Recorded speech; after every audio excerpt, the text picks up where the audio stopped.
before we officially start today, maybe you should consider liking and subscribing. That's what I always say. It's the best way to support the channel. And being in chat, obviously.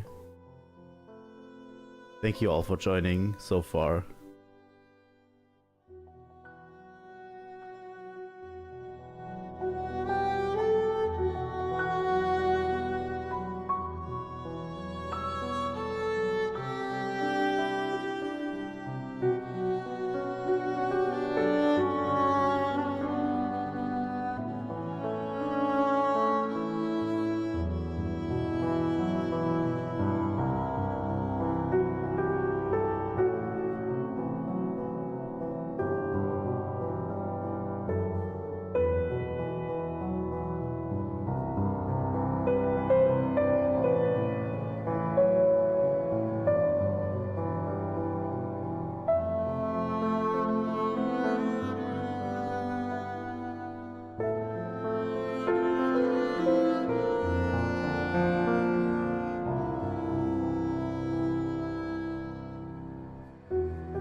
Welcome everybody to today's next live stream. I really hope you all had a good day, because mine was definitely good. And yeah, it's been a whole day worth of goodness. Use this audio a bit. I hope you all had as good a day as I did. It's been pretty fun. I've been playing a ton of Frontier today. Yeah, I'll continue playing Frontier until I'm caught up with where we were officially on the channel, you know. I was like HR6 or something, and then we're going to start incorporating Frontier again into the channel somehow.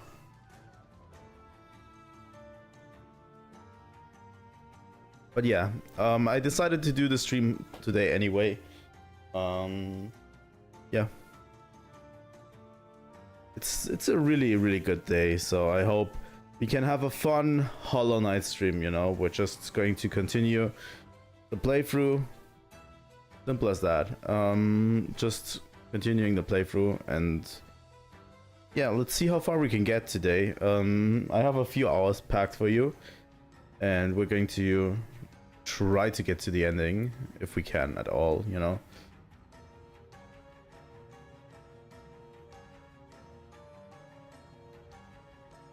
But yeah, the only thing I have today is it's an upset stomach for some reason. So I was kind of debating on canceling today's stream, but I think it's okay, you know. I think I'll manage. Pretty manageable, you know. So I think it's okay. We might have to do some breaks in between, but that's totally fine. So yeah, at one point I'd really like to continue playing Frontier on the channel, but I need to see how we incorporate Monster Hunter back into the channel. Honestly, I'd have to. Here's the thing that I've been debating. I want to spell it out for you in stream, so we can have it all on record. By the way, the sub goal now updated. I have a new sub alert installed, so that should also fire once someone subs. But yeah, I think if we ever bring Monster Hunter really back, I want them to be more chill streams, you know, where we basically hang out. So I want at least a few of my regular viewers to be there. So I'd have to kind of schedule around you guys, you know, when you have time to do that. So we have at least like 3 to 4 people in chat at all times. And I want them to be more chill hangout streams that we just occasionally just jump into Monster Hunter. Like I just boot up Monster Hunter, Monster Hunter is playing in the background and we're just talking, you know. I think that's my idea for Monster Hunter again. Because we can do Monster Hunter playthroughs kind of on the regular. But I don't find the online aspects or the grinding aspect. There's a lot of grinding in Monster Hunter, and it's not really fun to watch someone grind for 10 hours. You know? Like watching someone grind for 10 hours, it's not fun. But if we incorporate that into a talking stream, you know, and the game's just running in the background, I think that works better, you know? Obviously, we can always go back to do the village quest in Monster Hunter in a stream. That's always good content, you know? That's not grinding per se. But yeah. The thing is, I'm kind of running out on games to cover in terms of village quests. I've done Monster Hunter Tri on channel. I've done Monster Hunter 4, the original Monster Hunter 4 on the channel. I've done For You on the channel. I don't think I've done GU, but we've done World, most of it, on the channel. Done Monster Hunter 1 on the channel. Monster Hunter Dose on the channel. So yeah, I'd go back to maybe Monster Hunter Freedom Unite. Maybe go back to Unite at some point. And Free Ultimate, obviously. That's the 2 games I still have left. That I would kind of cover the village quest, you know, the story progression. Because the online aspect doesn't have too much to do with story, and it's not as watchable, I find. But yeah. I think that's all we're going to get. You know? I think that's okay.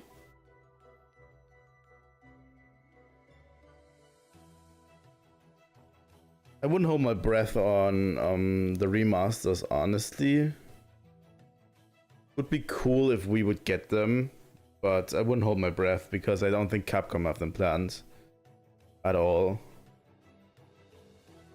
If we get them, that's a nice surprise, but I think there's not going to be remasters.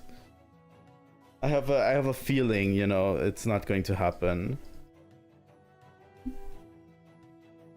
But yeah, if it does, it's cool, you know. So let me get this updated. Also, please leave a sub. I always. The thing is, if it wouldn't work, I wouldn't say it as much, honestly.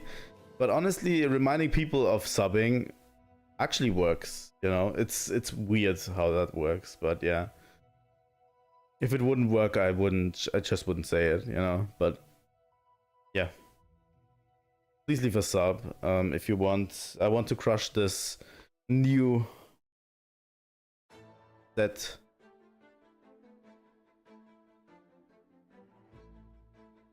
I want to crush this new set sub goal we have.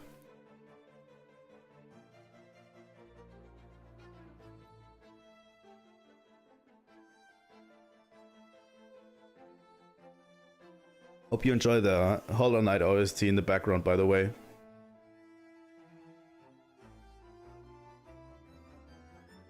You know? So yeah, we're going to jump into the game pretty soon. I just want to do a little talking section at the start of every stream. Just, you know, let people in, you know? It's always...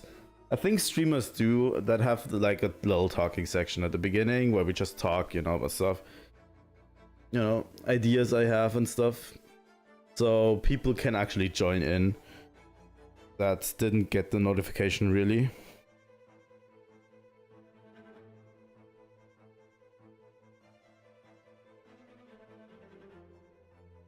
I don't know if the sub alert fired there. I don't know, Stream Elements is weird. All of the test alerts actually work, but for some reason, when someone really subs, it doesn't really work. I don't know. So yeah, I'm going to open Hollow Knight. I'm going to give you a little taste of it. There we go. And that's our regular screen. And I'm going to give you the game. And now, only I need the game as well. Which is this. Here we go. Also the sub goal. Stream Elements is so fucking weird. It doesn't update regularly. Now it's stuck at 100.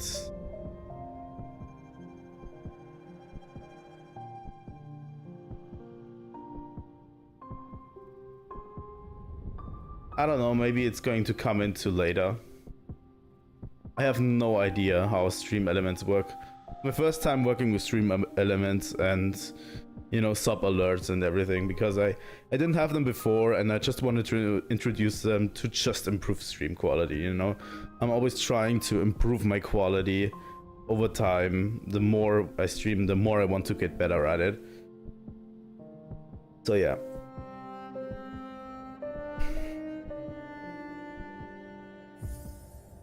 Let's get into the game.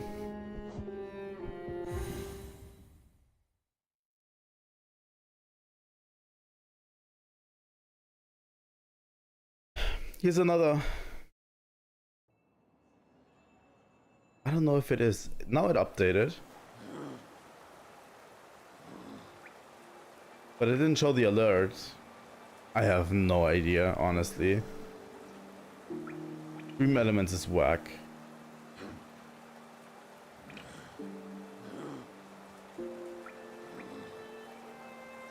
It is really fun, and you should definitely replay it. Here's fingers crossed for Silksong. Silksong should come out at one point, you know? It is really fun. I think last time we stopped in the City of Tears at King's Station, right? And that's where we stopped last time.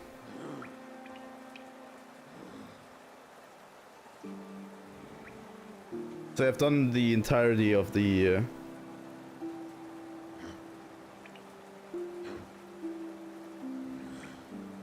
I mean, the game can still convince you to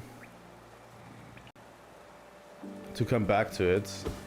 If you're watching today, that might convince you to come back to it because honestly, it's a really fun game. Really, really fun. Yeah. I need to adjust real quick because it's been a while. Been a week since I last played.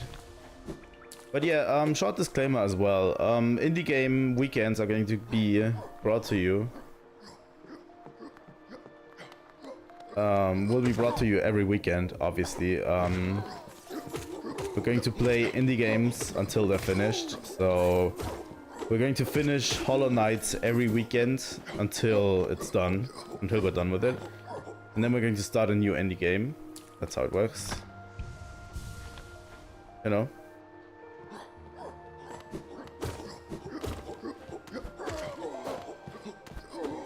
The new indie game will generally be decided by polls. I really want to make audience polls if that's possible.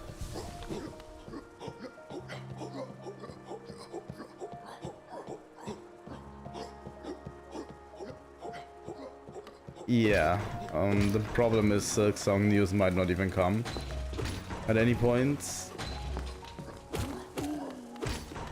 It's been really a while since we heard from Silksong.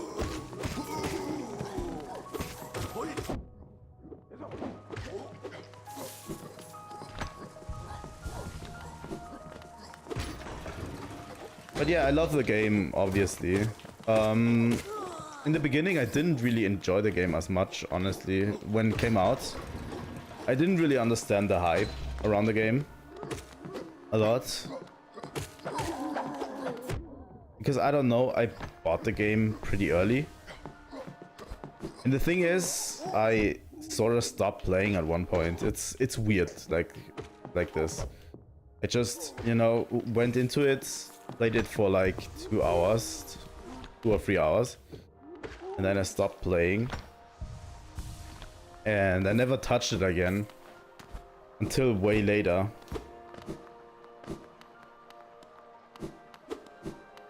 But yeah, I definitely understand the hype now, honestly. It's a really good game.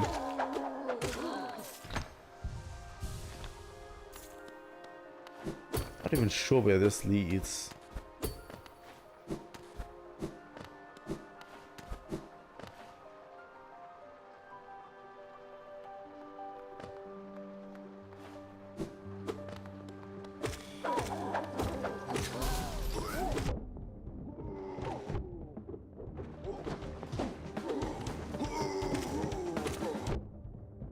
God damn it. I need to really get back into it. Holy shit.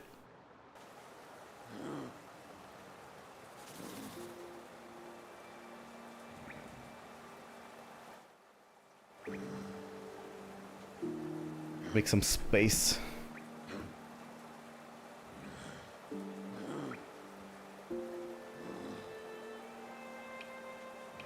I don't really remember all of the sections, honestly, of the game. I just have faint memories, you know, of my time I played it.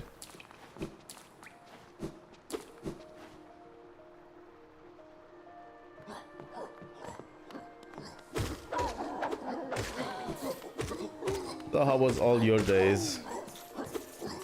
Saturday. I mean, if you're in America, probably your day just started.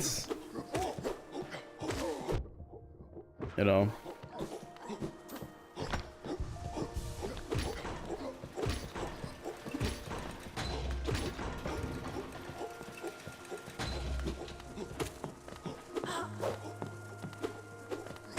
I don't mind it being just memories at this stage.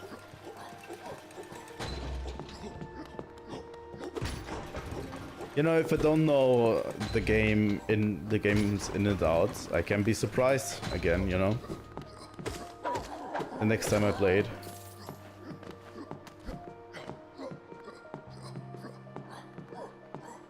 Ooh, the original or Rebirth? Because I haven't even touched Rebirth. I haven't even bought it. I at one point want to buy it, obviously, and play it.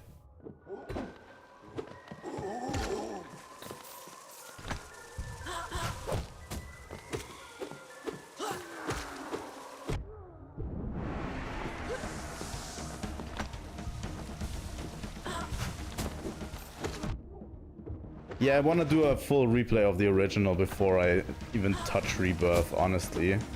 I bought the original when it came out. So I still have that, you know.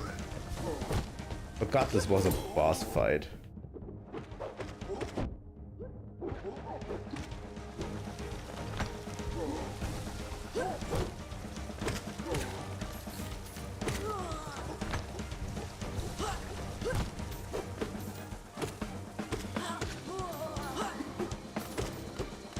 Let me concentrate real quick.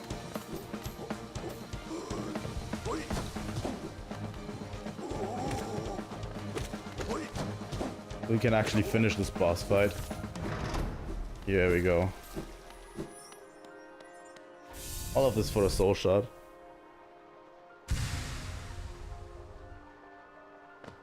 Yeah, I really want to replay the original remake. But yeah, before I touch Rebirth. I really don't want to do it on stream though. The game can be quite long, I find.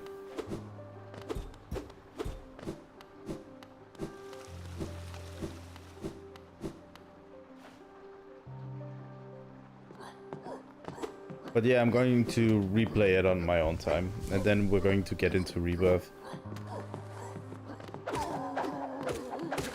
But I'm playing the original Final Fantasy, Final Fantasy VII on stream. You know, I've been playing it yesterday. I don't know how I ever got to do a Final Fantasy Friday. I don't know how that came to be. Just happened.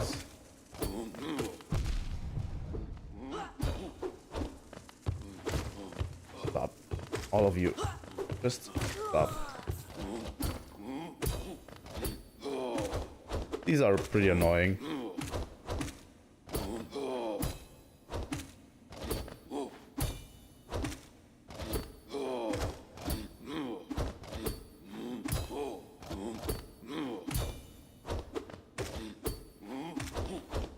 They have been playing a bunch of Frontier today. Yeah. For now, at least. They do 2 masks of damage.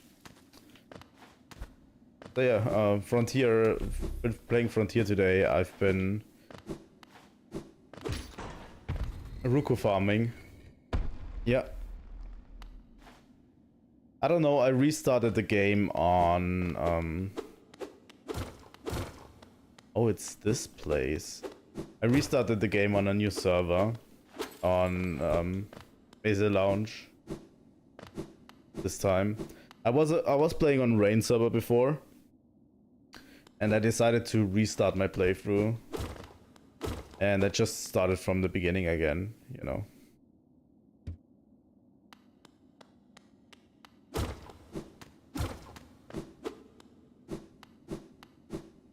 So I'll have to do all of the HR5 grinding bullshit again.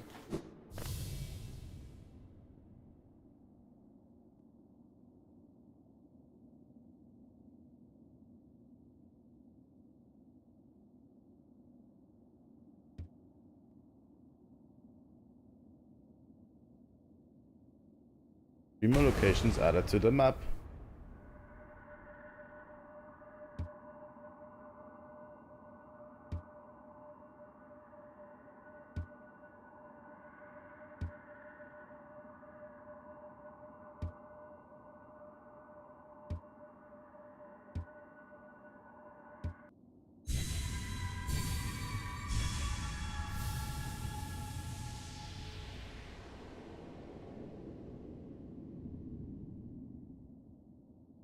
That's a little bit complicated the last time I played it. I almost beat it.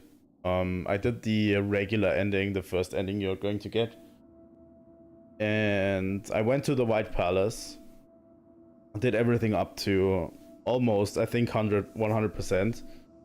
And then I got stuck at the jumping puzzle in the White Palace. I don't remember what it is called, actually. The one that's super hard, and then I got kind of stuck on it for a while because I really wanted to do it. And then at one point I just dropped it and never returned, really.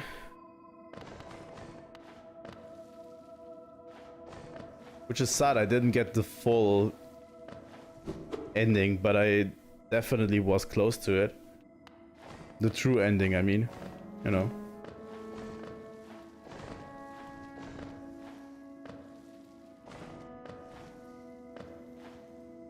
Yeah, it was definitely pain, but I would have just needed to push through, and I kind of got distracted with a different game. Which always sucks, you know.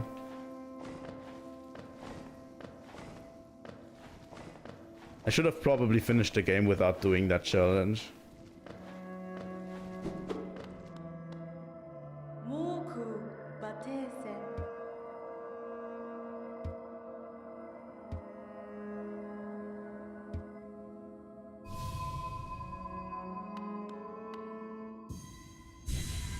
There we go. One of the more important items, the Dream Nail. I don't 100% remember the story of this game, honestly.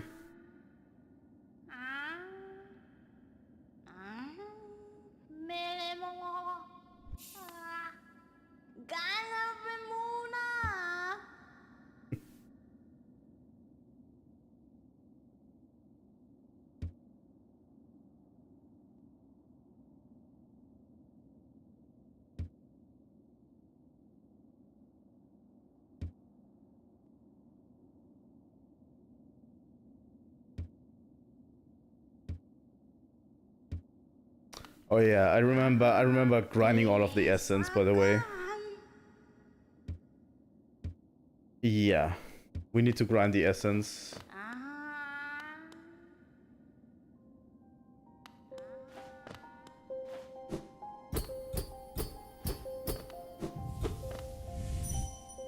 So yeah, basically, we can activate these now. I think we've seen a few of them before, a few of those trees, you know.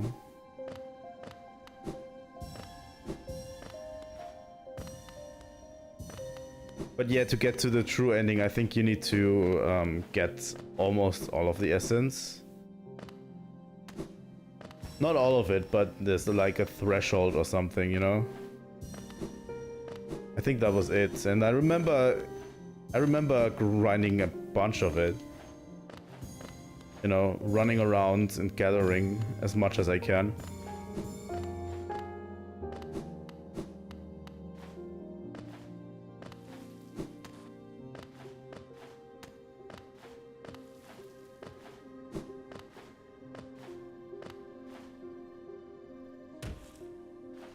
Yeah, the essence boss fight. Also, one of those I got kind of stuck on, honestly. I think one of those was really, really difficult. The good thing about it is you don't really... I don't think you need to do it. You don't need to do all of them. But they were really confusing.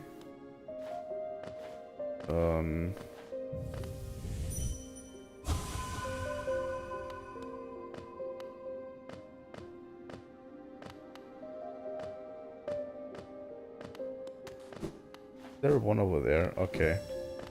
I did kind of miss it. Okay.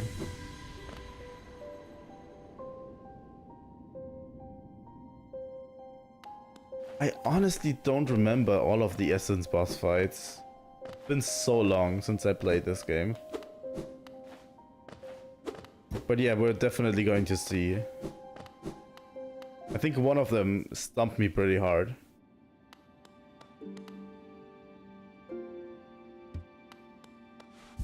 Okay, we missed Conifer in this area. So we should probably... go back to Dirtmouth. So yeah, these are the Dreamer locations. We need to defeat all of the Dreamers, right? To unlock the egg. The final boss. I think that's what we need to do. I think that's what the challenge is, you know. Right now.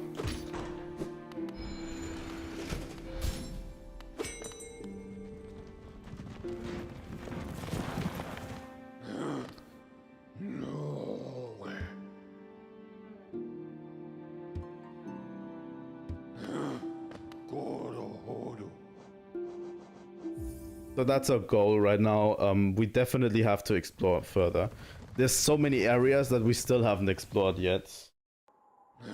And also I'm pretty much aiming for 100% if I can.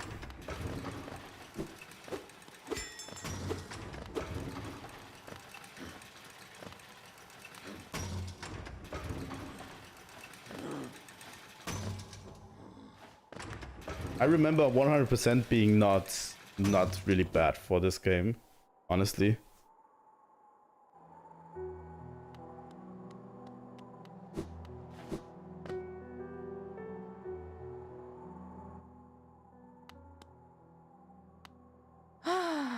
Nada. So yeah, we can purchase the map right here. Let's buy a bunch of these pins. At one point, they're obviously going to be important, and I want to have them for 100%, so let's just buy all of them at this stage. There's no point in saving too much geo up right now.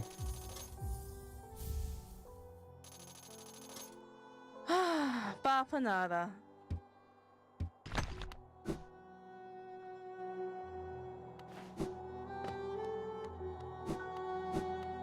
I don't know if I'll do the boss rush stuff, honestly. You can also buy... I want to definitely get the lantern at one point. But yeah, you can buy mask shots from him.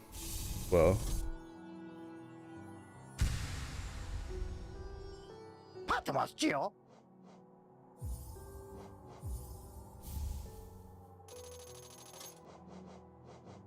I think spending all of your geo mostly at once is probably the best idea, you know.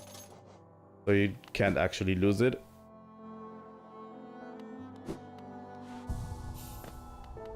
At one point we have to grind geo as well. I remember having to, you know.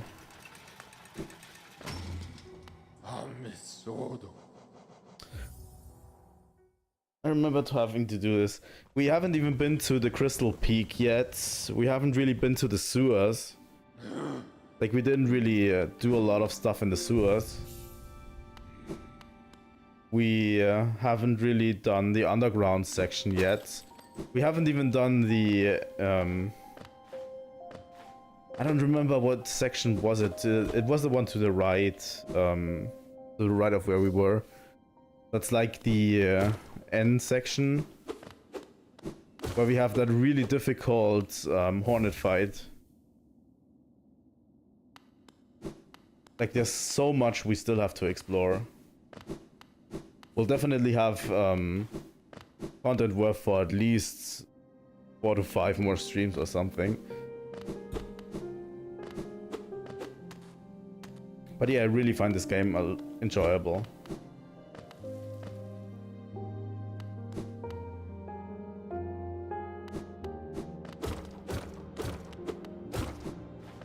Isn't this...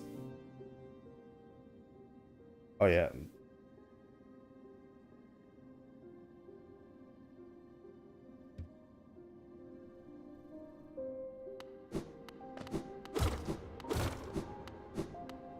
Isn't close by one of those streamer boss fights? Like up here?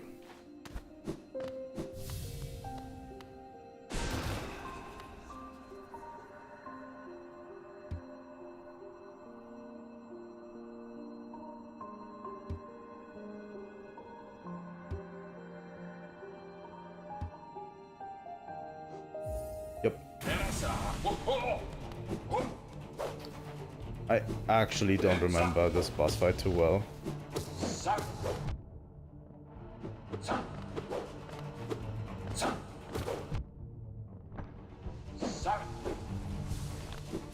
The thing that I'll definitely say about the boss fights, some of them last a little bit too long in my opinion.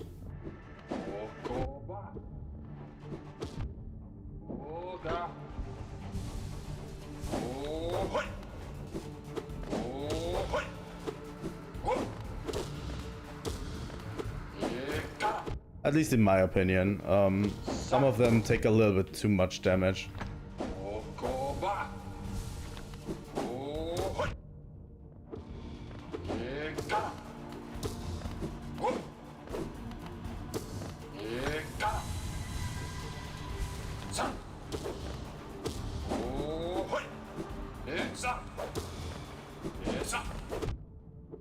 God damn it.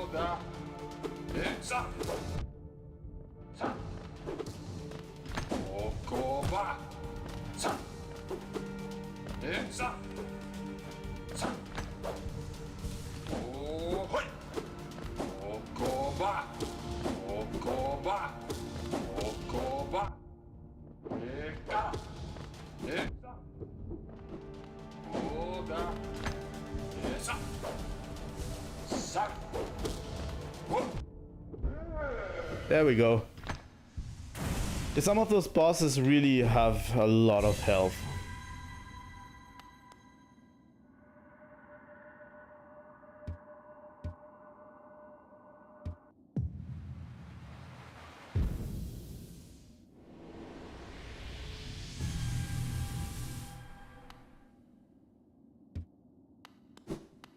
Now we've got 120 already. So let's go back to that guy that can update our dream nail. We have to get to him regularly to update our dream nail. You know. Because his final upgrades is what allows us to get to the ending, right? The true ending.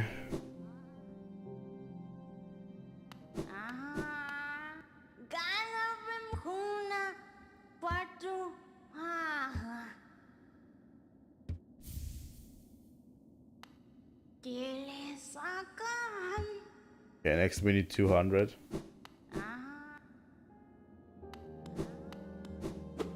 I really hope I don't get too stuck on a boss. That can happen in this game, definitely.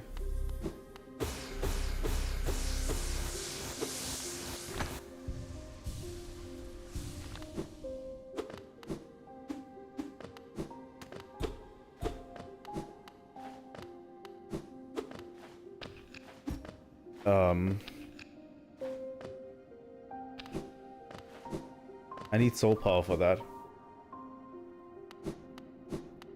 No problem. Enjoy the stream as you want to, you know.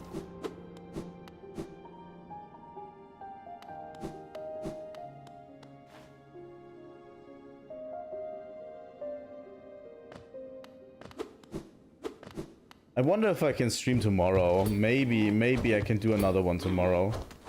Maybe. God damn it. I mean, it's called Indie Game Weekends, so if I would stream tomorrow, I would play more Hollow Knight.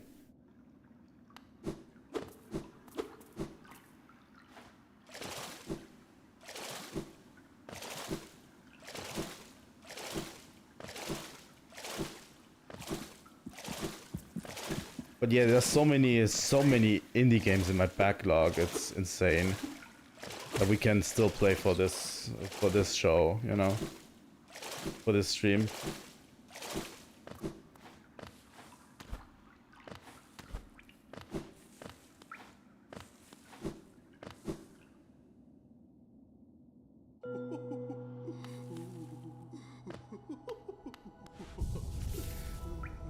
Honestly, especially recently, I enjoy indie games a lot more than regular games, you know? Been enjoying indie games more and more. I don't know, I'd love to play Celeste at one point, definitely on the stream. I've played Celeste before. I've played even all of the C-sides for Celeste.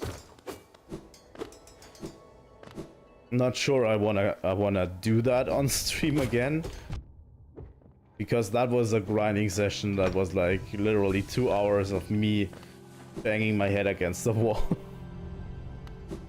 and dying over and over.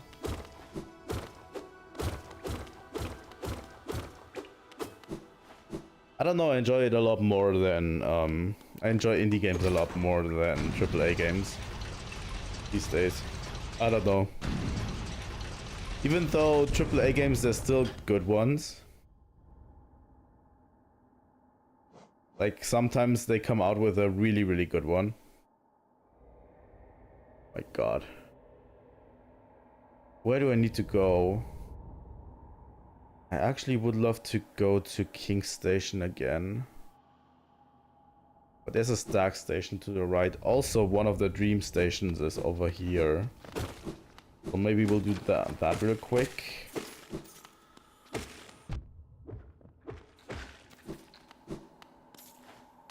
I don't know, I would love to play Celeste. I'd also play one indie game that's getting kind of forgotten, which is Cave Story. I want to return to Cave Story as well, if I can. But yeah, we have games like Inscription. I have a ton of games loaded up on this console.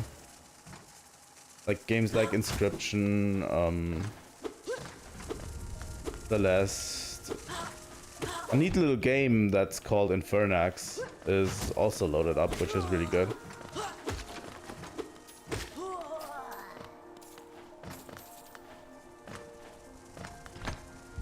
I don't know what was in the poll, all of them, like stuff like Hades or...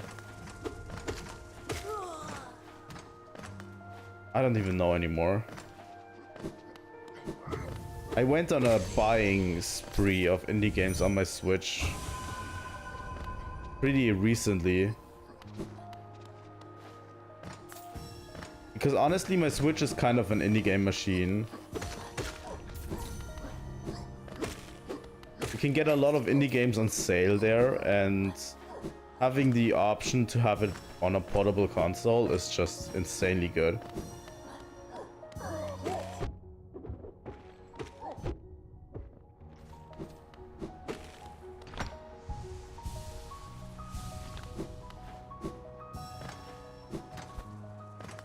I mean, that's why we play this game on Switch, by the way.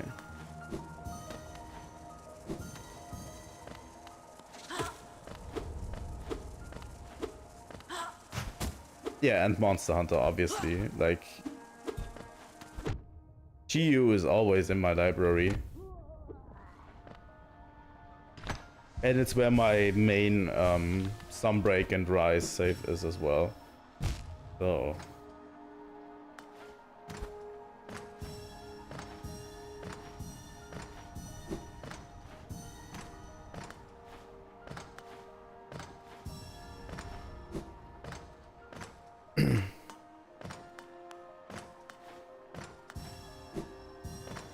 I'm a little bit apprehensive about playing EU, to be honest.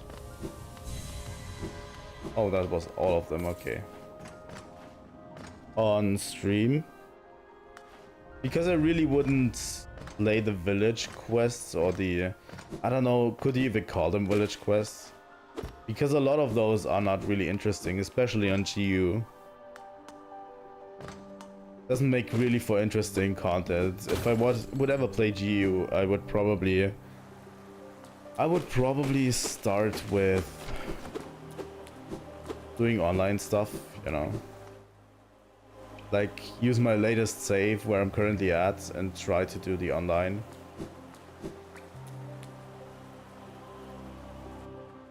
Like G rank stuff. But yeah, I'm mostly finished on my GU save with everything. Done pretty much everything in GU.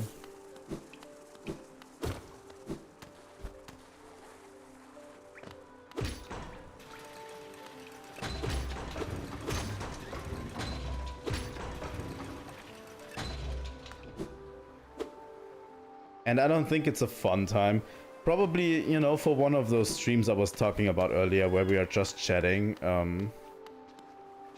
where I'm just chatting with my viewers and the game's kind of running in the background. I would do that, you know, and do some, you know, hyper monsters or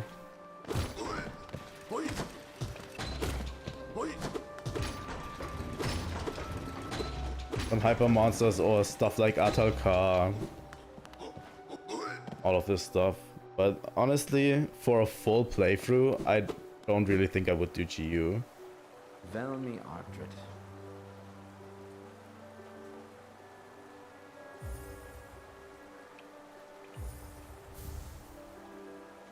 Oh, Paul.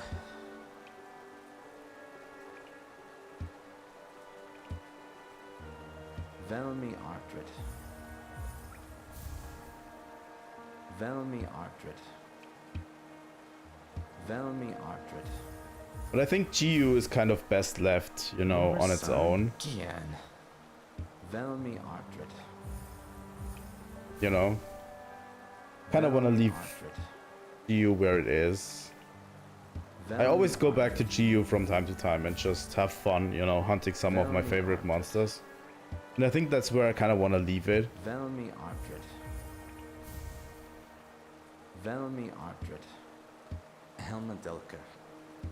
So yeah, I'm gathering money right now, as you might have guessed. Because I intend to buy this stupid light badge. I don't want to go into the Royal Waterways. I actually want to go back to Dirtmouth and buy the stupid light badge that's costing like 1.8k geo.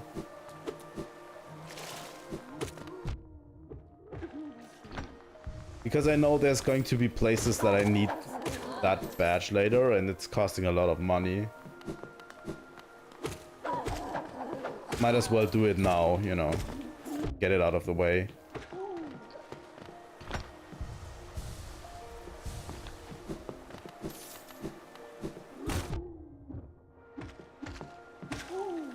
Yeah, especially stuff like Deep Nests. That is going to come up pretty soon, I think.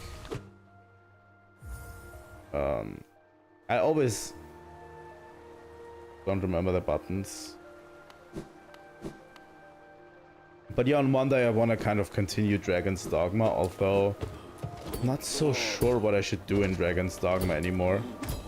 Because we've kind of done the final boss, right? And then we have the post-game now in Dragon's Dogma. And it's not really welcoming, the post-game, honestly. Not too welcoming. I don't even know if there's any quests worth doing or anything, you know, stuff like this in the post game. Or if we should just head for the final boss.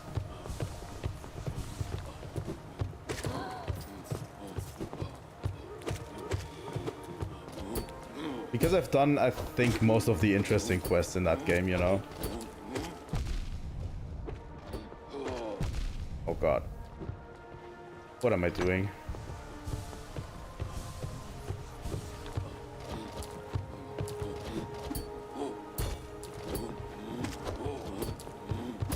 But yeah, at one point I'd love to definitely finish Dragon's Dogma.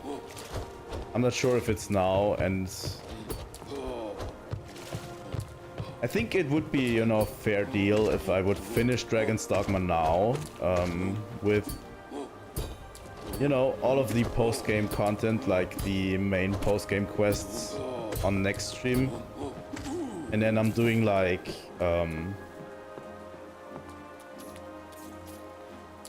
with the final boss and everything. I think it boots you into New Game Plus, right?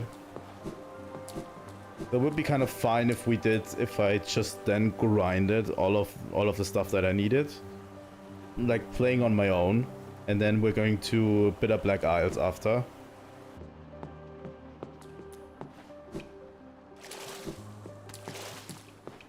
And do a full Bitter Black Isles stream. I think that's what I might end up doing.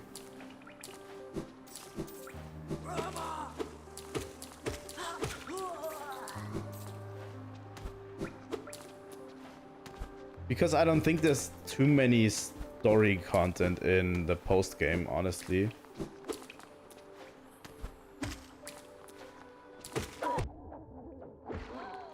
For that game.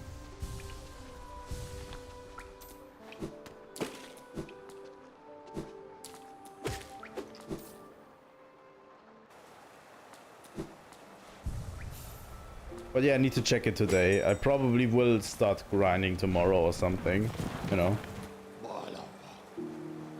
To just prepare Dragon's Dogma for Monday's stream. But yeah, I want to be done with it pretty soon because I want to have a little bit of space between this and Dragon's Dogma 2. You know? The Dragon's Dogma 2 releases this month. It's incredible.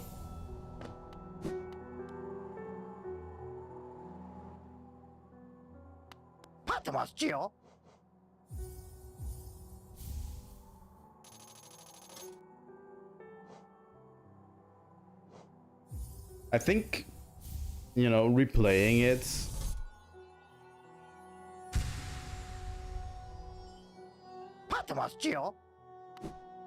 it has really been an experience that I really enjoyed. It's not a really good stream game because there's a lot of nothing in between, you know, stuff that's happening. Not a really great stream game, and I think Dragon's Dogma 2 will be the same.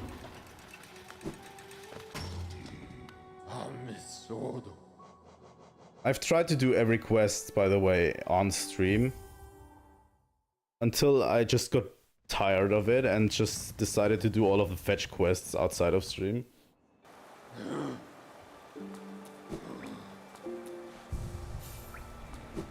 I mean, long RPGs are never really that great on stream. Unless, you know, it's a really attention-grabbing RPG, you know. But Dragon's Dogma has a lot of traveling time in between.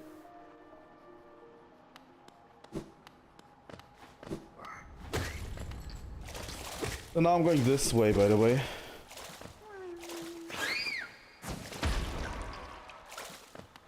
I want to go this way next. Ouch.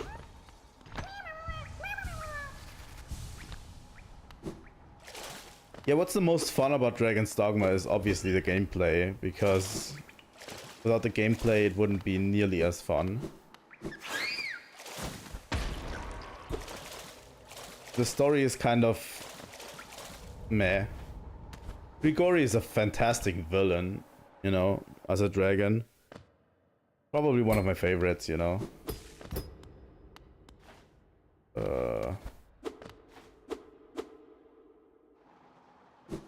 But yeah, there's a lot of nothing in between, and most of the story threads don't go anywhere.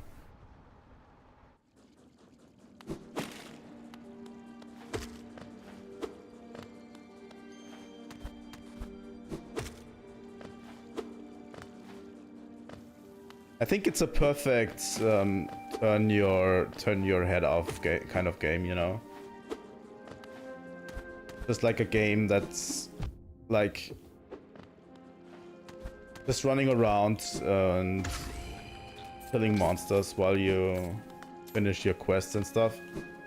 It's kind of that vibe, you know.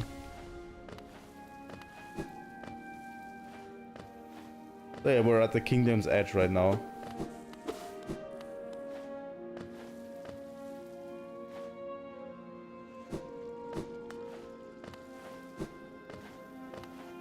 Which is okay. There needs to be games like this, like Dragon's Dogma. I remember this. Secret. Mostly.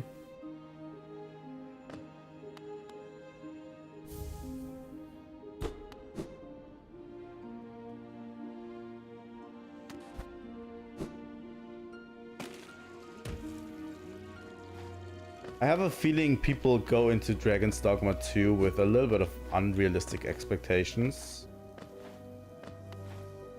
Because I have a feeling people want a lot of stuff that they had gripes with fixed in Dragon's Dogma 2.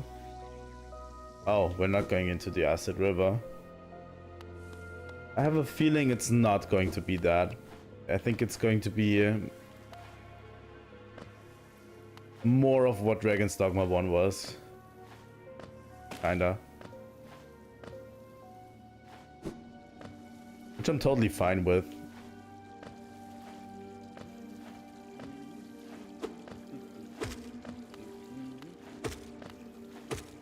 But I have a big feeling that the mainstream is not going to appreciate Dragon's Dogma 2.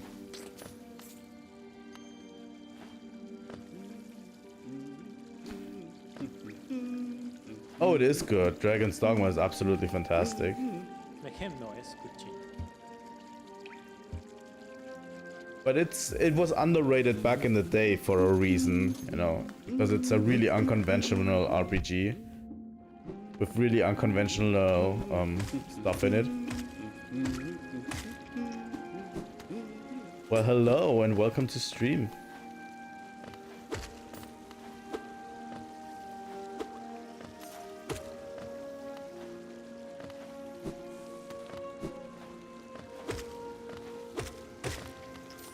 Today we have a bit of a full chat, which I really appreciate.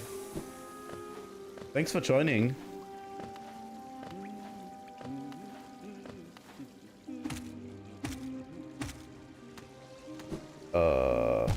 Yeah, that wasn't good.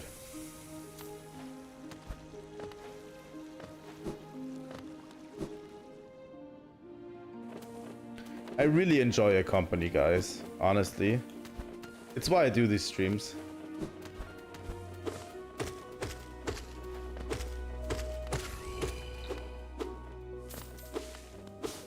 Thing is, I can, if I want to, I can ramble on about the game, about certain topics if I want to, just by myself without your interaction. I can do that, but for me it's most enjoyable when, you know, you guys join me. And those are the best streams, you know, with really, really good and full chats.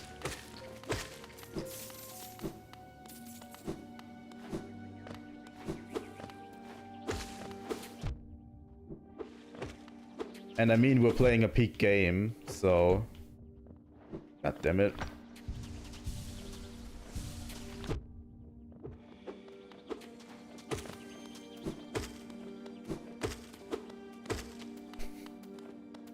Follow it for a while.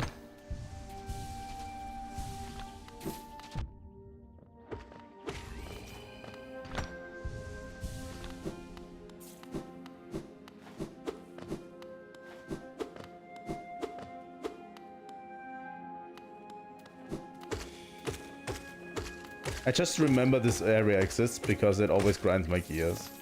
Honestly, every time I come to this area, I'm not a huge fan of this area too much. It always starts grinding my gears, that's why I remember it, and that's why I come to it relatively early every time. Just want to get it out of the way. As early as possible.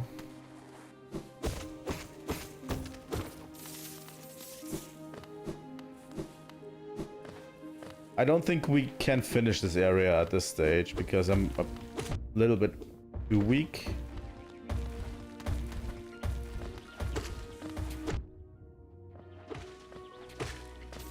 Because I know there's a hornet fight coming up, and that one actually took me a while to beat.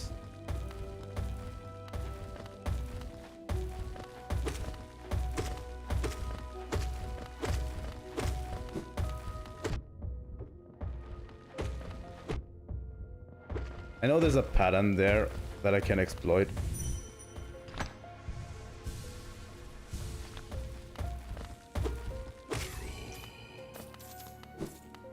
You can get to this area pretty early, I find.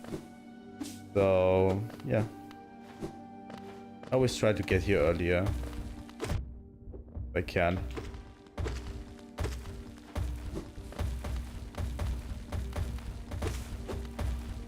Oh my god.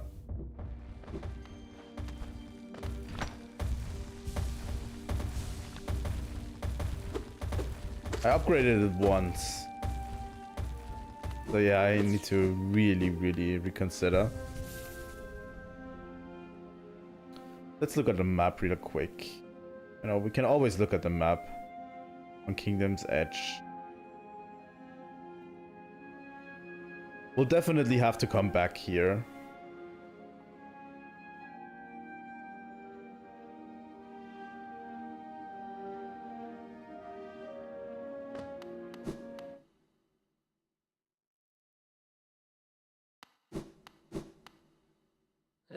To sta jugando.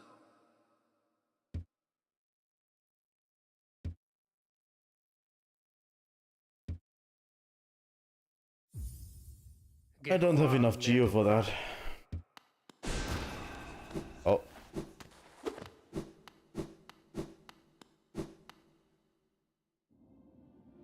Definitely should come back here later.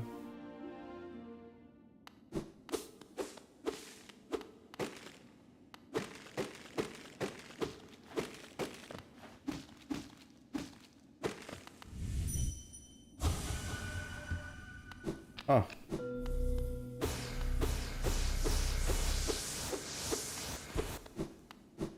I have a distinct feeling I shouldn't be here yet. So I think we're going to move on. For now, at least.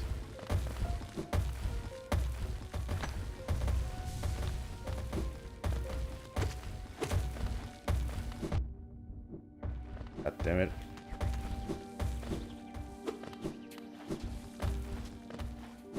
But yeah, we still have so many areas to explore.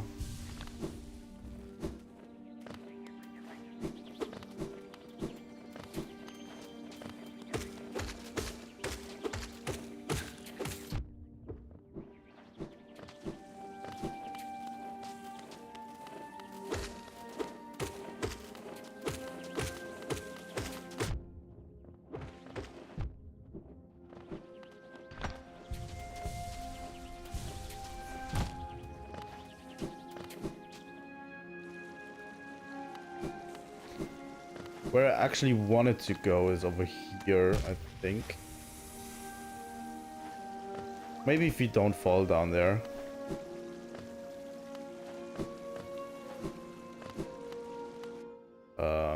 Let's look at our map real quick.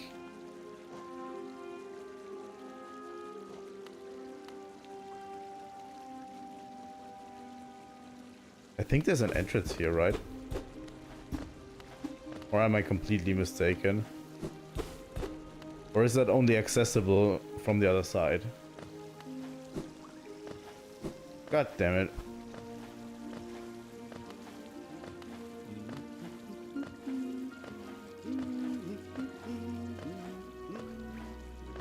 I can hear you, Conifer.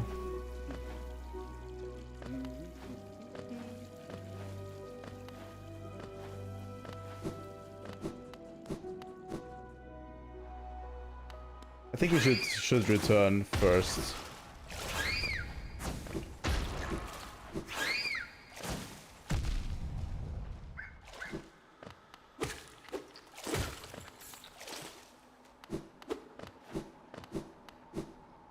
Because really, if we don't have the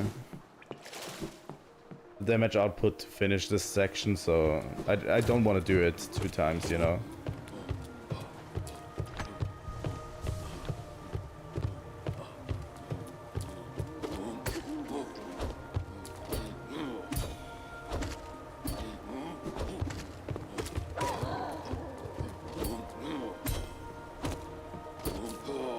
I just love fighting these knights. You know? God damn it.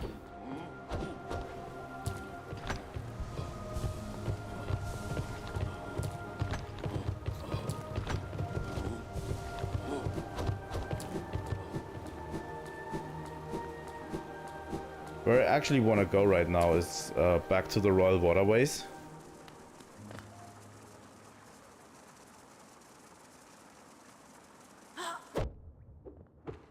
I forgot the game doesn't pause if you go into the pause menu. We've been here. We didn't really find a map yet of this section.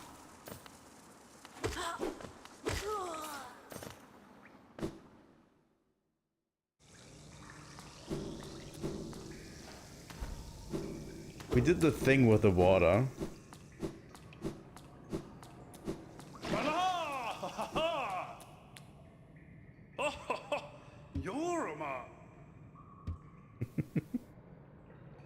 Yeah, we beat the Dung Defender last time.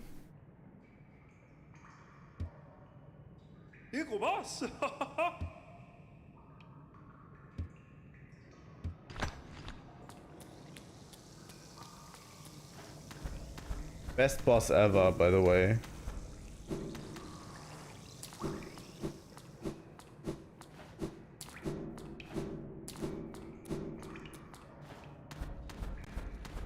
I really need to find a map for this section because this one's pretty confusing.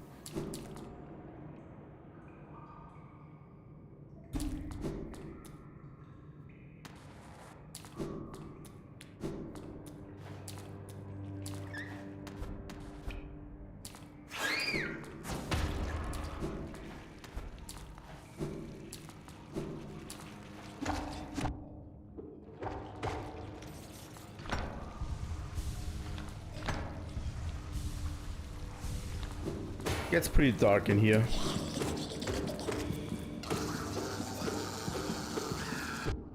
No problem. You're not forced to watch the stream. Just, you know, join me whenever you can. Whenever you want to. Do I have this map right now? I don't, okay.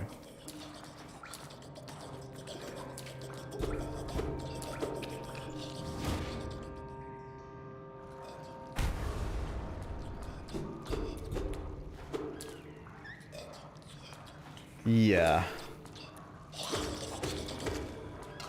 I mean, it's... a lot of these enemies make really gross sounds.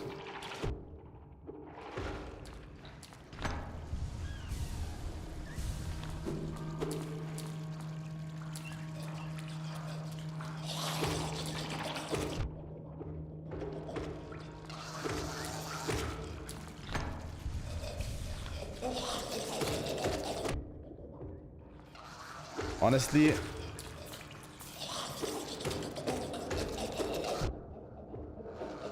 there's something to be said about the grossness of this section.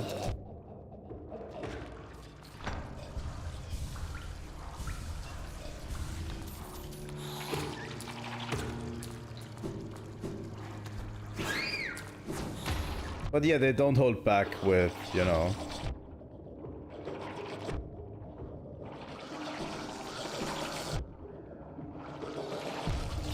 God damn it. If you have weird apprehensions about bugs, I think that's going to be a really, really bad game for you.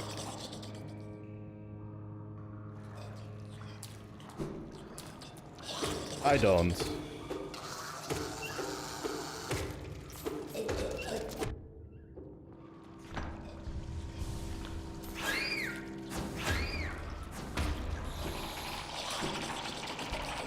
Oh my god.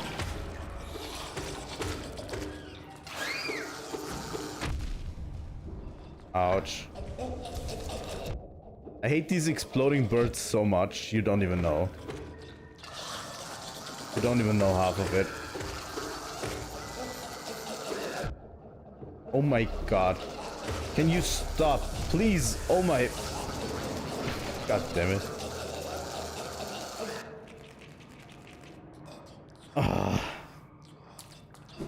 I mean, gross body horror is part of the package. There's also like later sections that are more akin to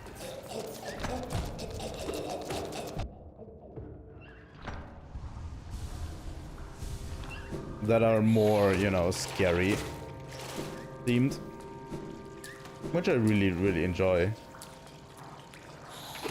I never play scary games, honestly, but I do sometimes enjoy sections, you know, from games that are like a little bit horror themed. Just a little bit, you know.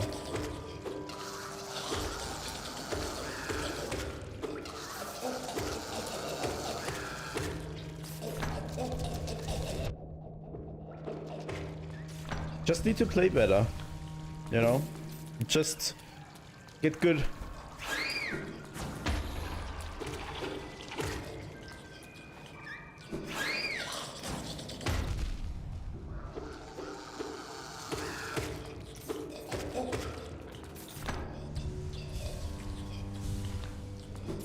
Is Alan Wake 2 or is Alan Wake a horror game? I don't remember. I never played Alan Wake, honestly.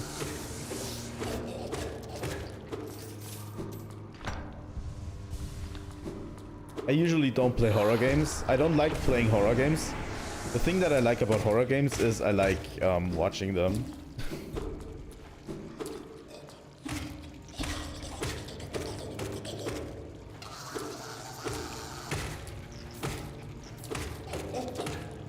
I really love watching other people play horror games, but I can't play them for the life of me.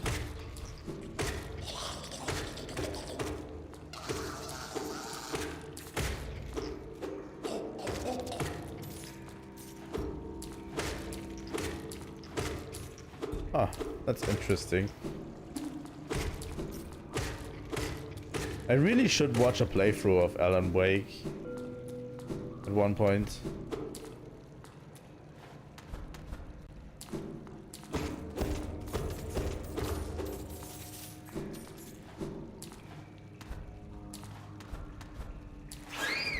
I don't know, is there any good ones of the first game you could recommend?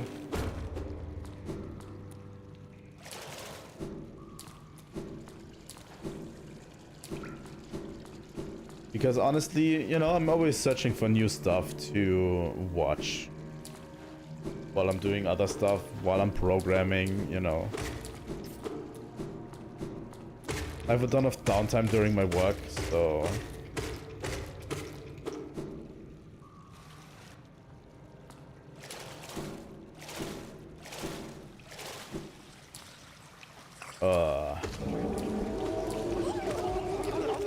I don't remember you at all.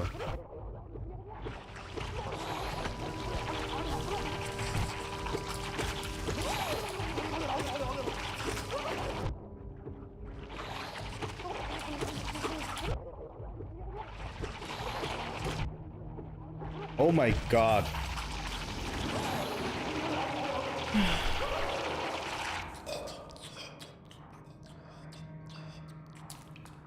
That's valid.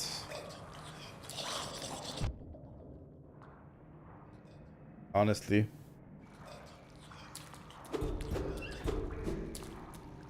I really enjoy a lot of playthroughs of games that I have watched before. That I played before. Honestly, I don't really watch games that I intend to play, you know, again. At one point.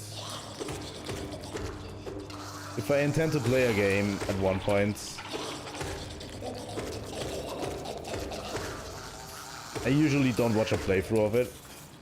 But if I played a game before, I usually, you know, sometimes watch a playthrough.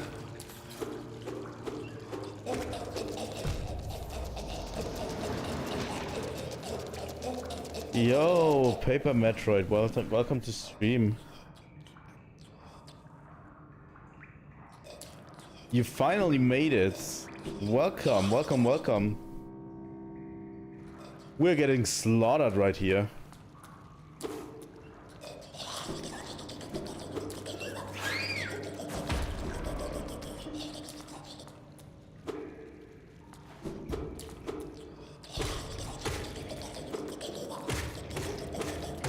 Did I call you Magus or Magus or Paper Metroid? Because I know you're under kind of both, you know, on Twitter.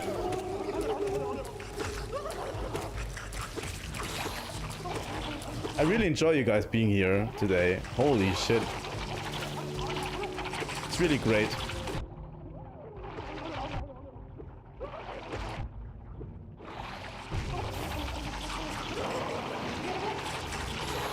I don't know, what do you prefer?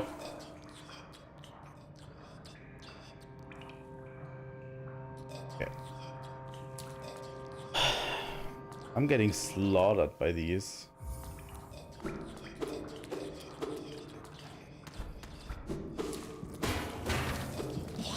Honestly, I wonder if I should do something else and come back, maybe. I hate this boss too.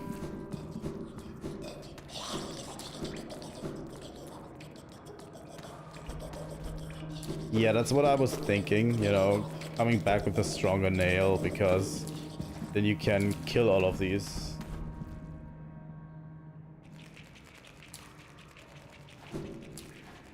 Kill all of these lava in one fell swoop. He died. Oh my god.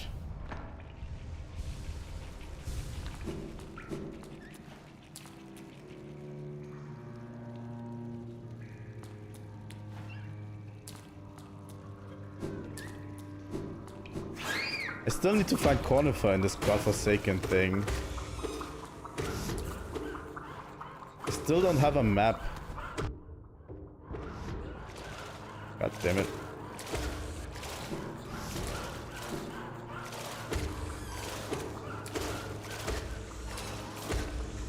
I think I can safely say it's not my favorite area, probably.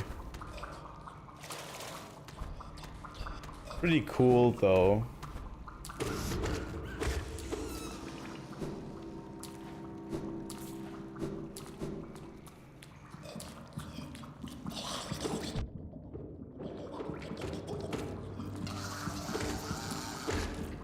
But yeah, I definitely need to upgrade my nail a bit, because it doesn't do a lot of damage.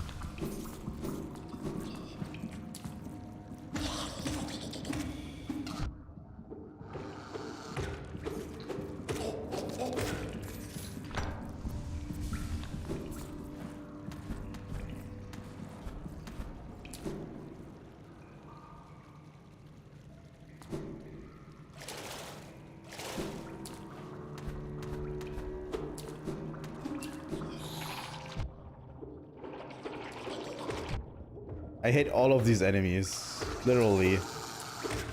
There's nothing redeeming about them.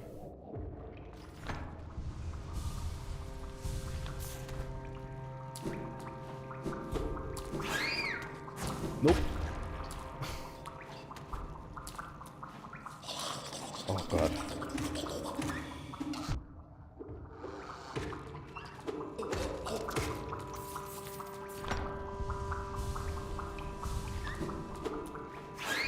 Oh.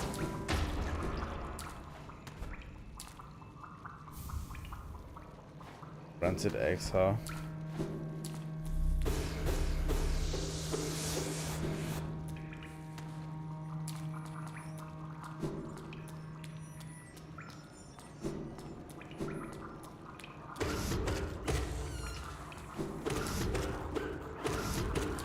Come on.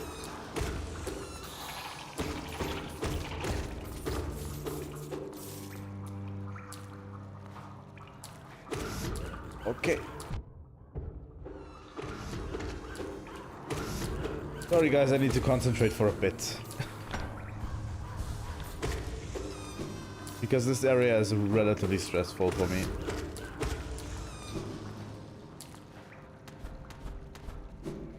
Okay, so this is where we came from, right?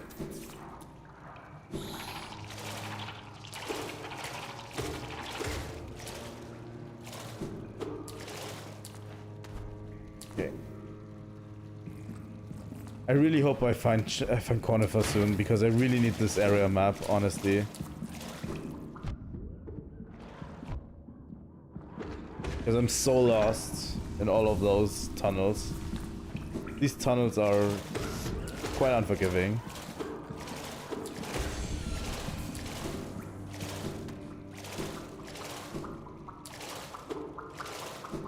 This is where I was before.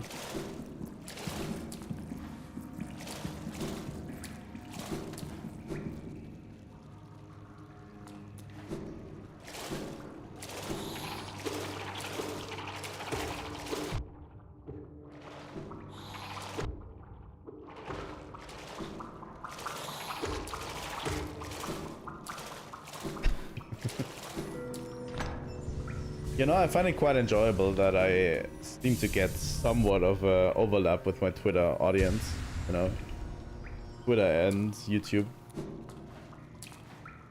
Something I really enjoy, honestly, because it's like better. Now I need to go all the way around.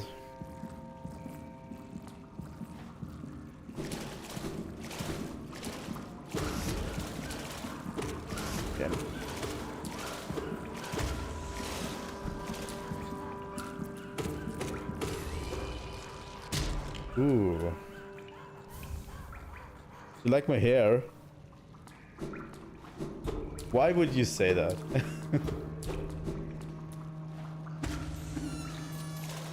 I don't know, it runs in the family.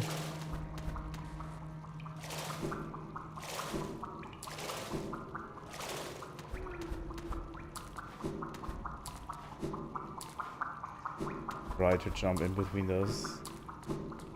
Really? I don't know, it's just a sign that I'm growing old, honestly. Having gray hair and everything. It kind of runs in the family. It's a little bit early because I'm at my early 30s, you know. With gray hair. But it's kind of genetic, you know. We get really... we get gray hair relatively early. Kind of a trade-off because we don't have we don't get you know, the baldness that some people have in their genetics, but we just get gray hair really early.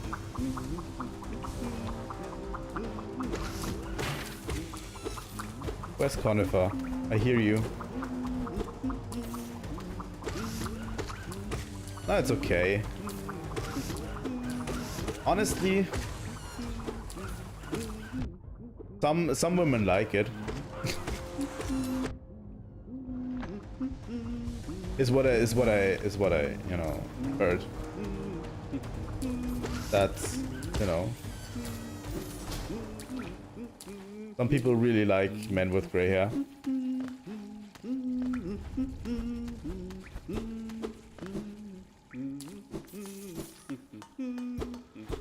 Obviously, I don't need anyone, but that's another topic.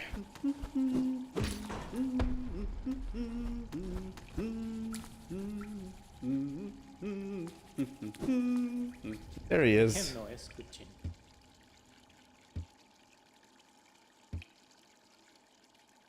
Yes, finally. Oh my god. Look at these tunnels.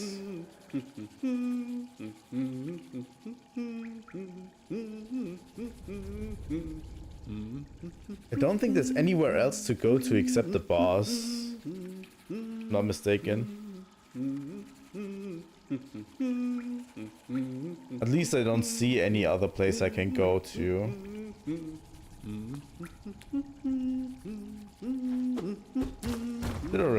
Is it a reference? That would be nice. Can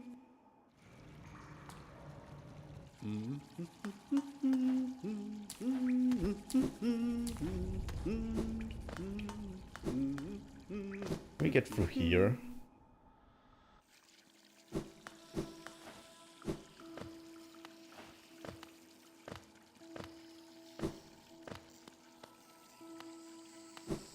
Oh, I've been here before. Yeah, I remember.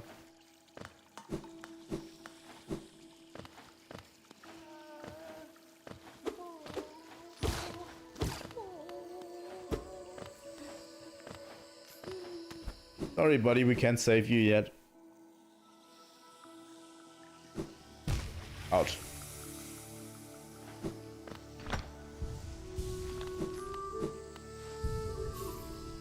Okay, let's real quick, let's regroup while we're at it. We've been to the resting grounds. We've been to the royal waterways.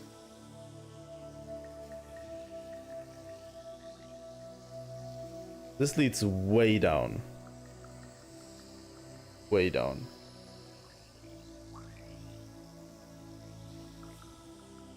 I think we should climb up the path in the fungal waste right now.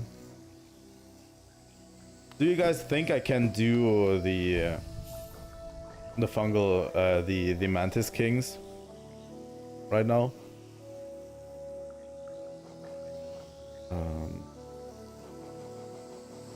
The dream shield again.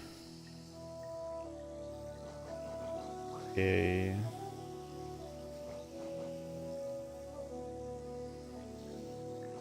More soul.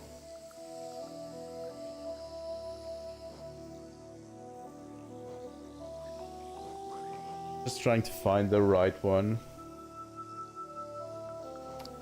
Let's go for the one with more soul.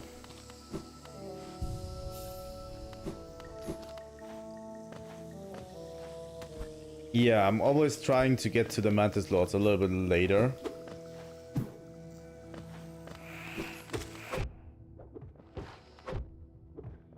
Wow. I was absolutely not ready for that.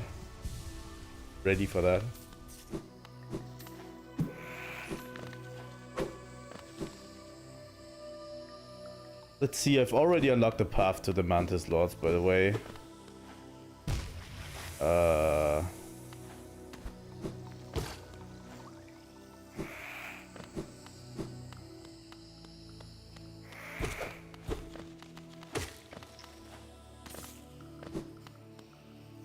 If I remember correctly, the mantis lords were basically a skill-based thing, right?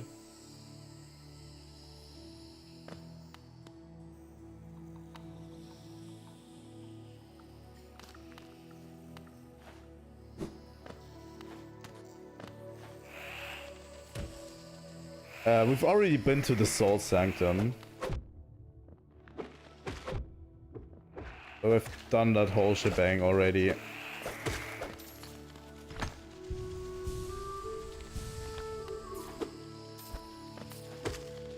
We did that last stream. Super Ghouls and Ghosts. Actually, it's a series I never played, honestly.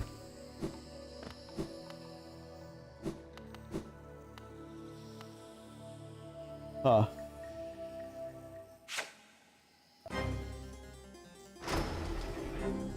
Let's go for it. First one.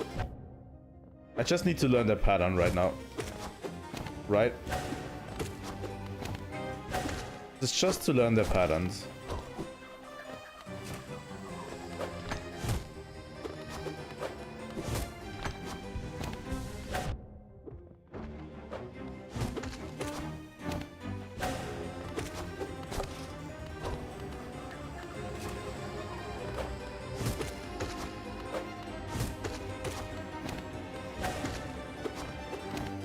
Because the other two have basically the same pattern, right? Just...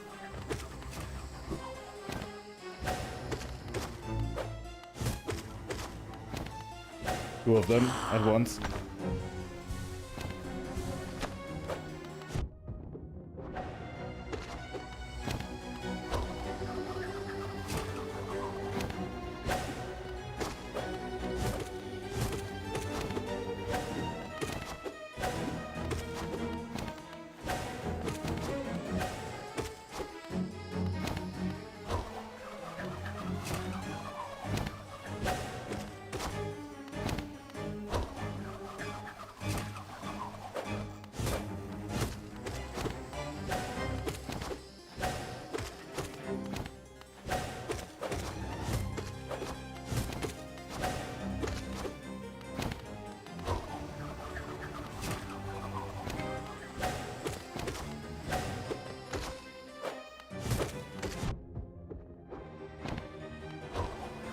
Come on.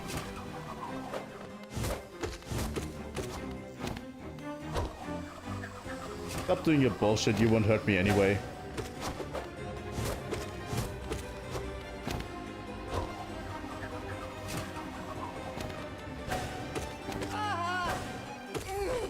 There we go.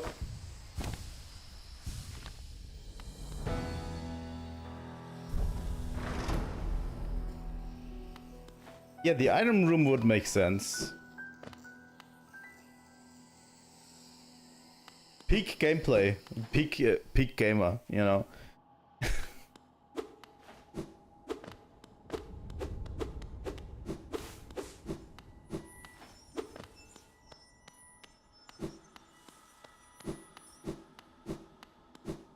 Just a second. Don't I get something from them?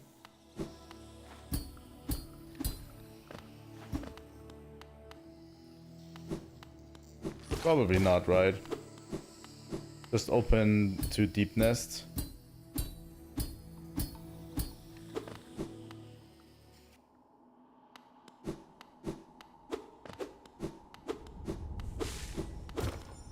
Oh boy, here we go.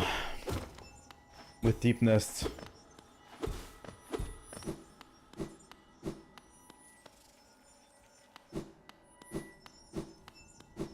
Can access more above in the village? Okay. Let's do like this then. Let's look for it first. But yeah,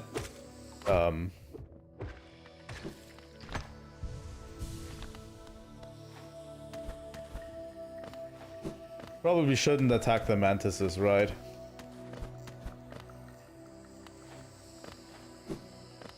They don't attack me anymore.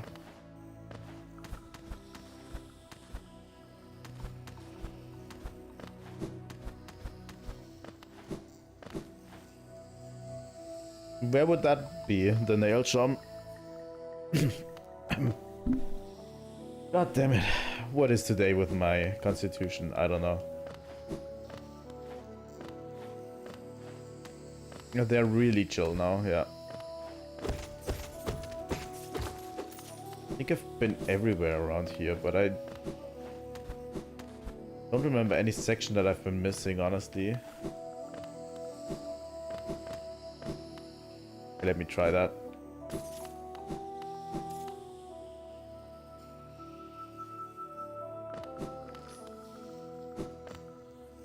You know, guys, I'm just naturally dense sometimes. Over there, probably. If I'm not mistaken.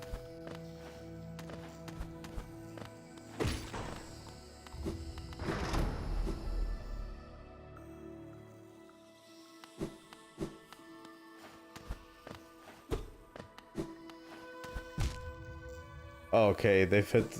I think the mantis over there hit the switch, right? For us. That's where it is.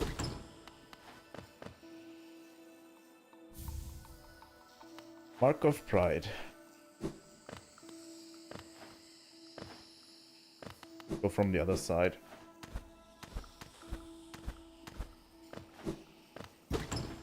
But yeah, I played this game before, so...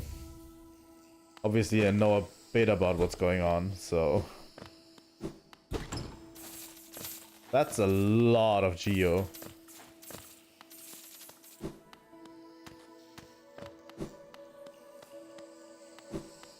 That's a lot of geo.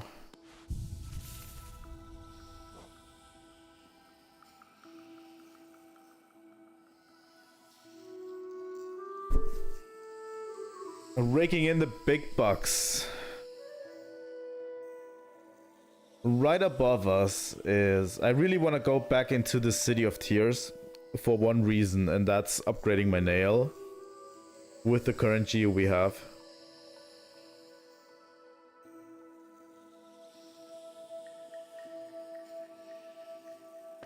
Or we could... There's two options. We could upgrade our nail with the geo we have, or we go into Deep Nest, exploring further.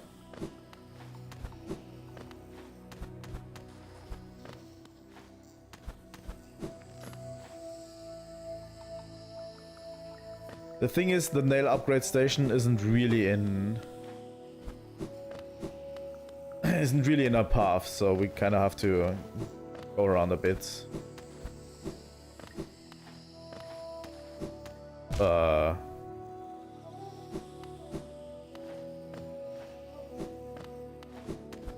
probably didn't need to go that way. But yeah, I wanna real quick get this one.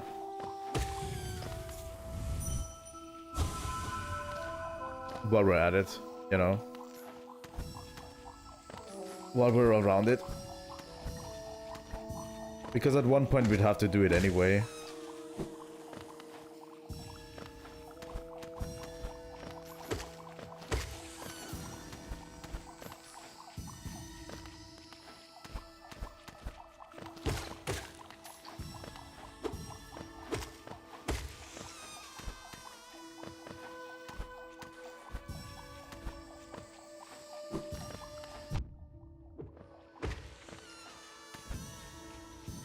Okay. God damn it. Here we go.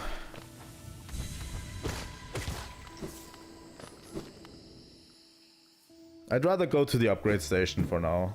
I think that's a good idea. Need to go up and to the right.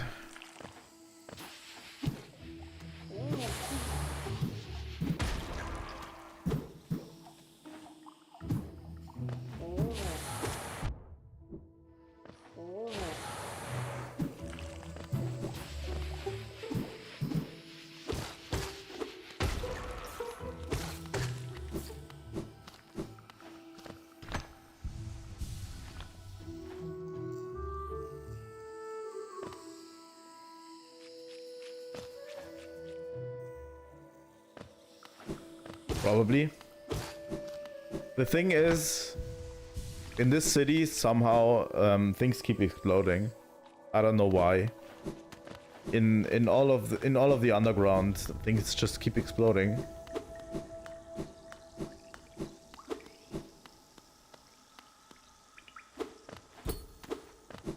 Can I even access this from this side?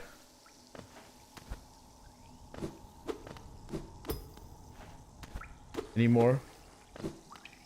Probably not, right?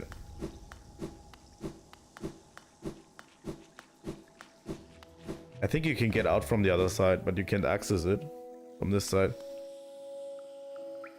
So we'll have to circle back to Queen Station real quick.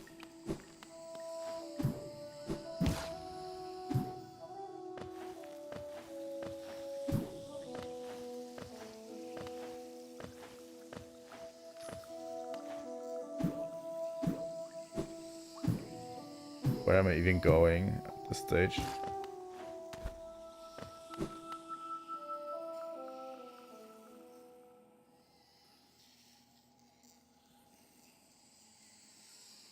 You know what?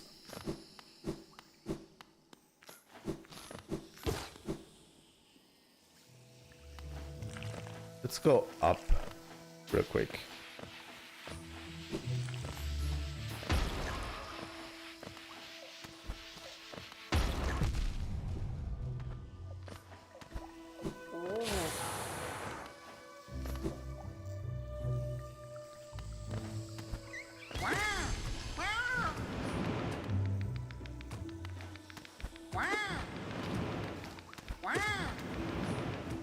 I don't know why he does a cat sound, by the way. He's weird. He sounds like a cat to me.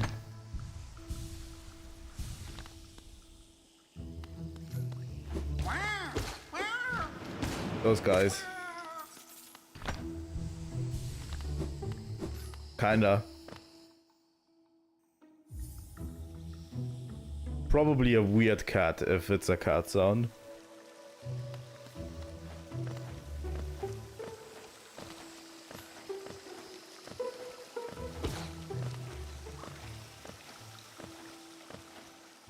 Also, I just have to give it to the game for the sound design. Like, holy shit. Every little bit of sound design is absolutely great. It feels like you're walking. You're walking really through an underground infested with bugs, you know?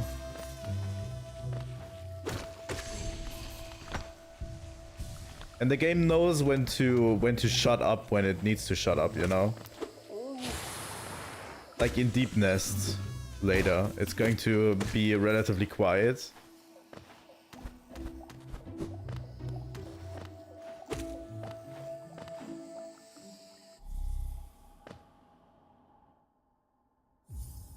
Where are we currently? We're back in Forgotten Crossroads, right? Why did that sound Scottish right now? Can I do Scottish accents as well? I don't remember.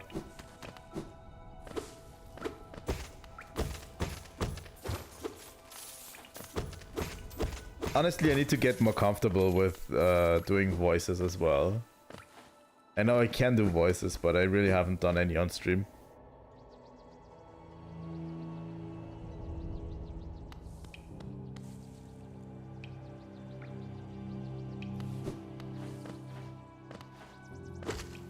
And the Forgotten Crossroads has this calming feeling of being home, you know? Hey guys.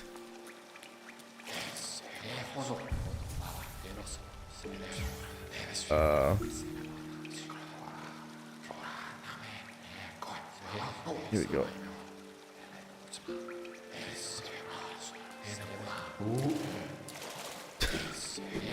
Don't let yourself get distracted, guys. In your private bath.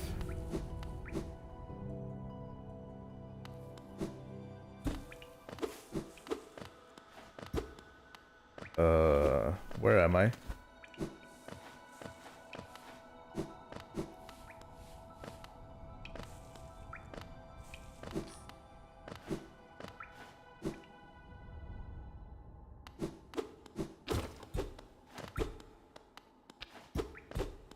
This really needs to nothing. Oh.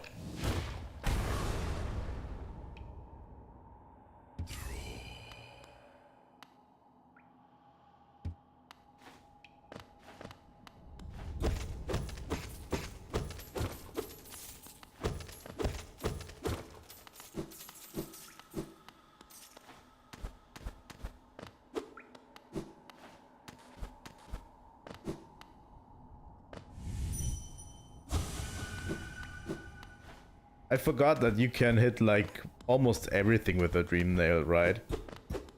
You can hit people with dream nails to kind of get their thoughts. Which is really a really cool concept, you know. The game does so many things right. You can't even believe how hyped I am for Silk's song coming out.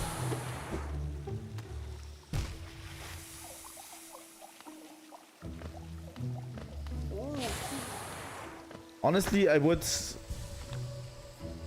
kind of liken this game more to Dark Souls than I would it to a regular Metroidvania.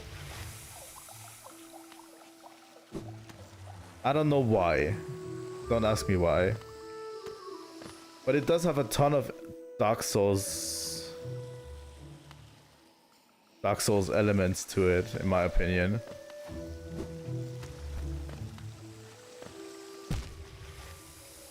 Why are you not looking forward to Silk Song? Because it's going to take over your life.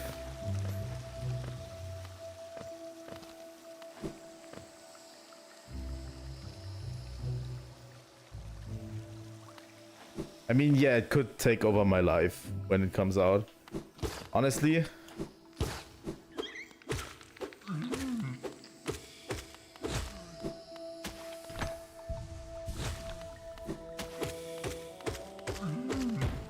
24-hour stream when Silk Song comes out.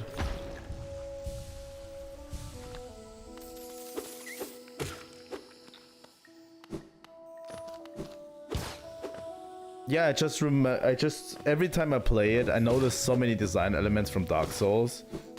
It does have Metroidvania elements too, but they definitely took a page out of Dark Souls when they were designing some elements. Can't get over there yet.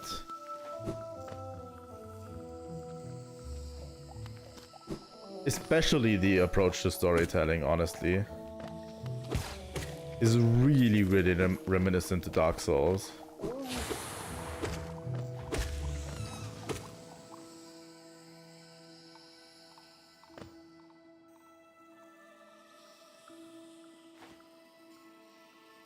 That's why I think a lot of people who like this game would also play Dark Souls.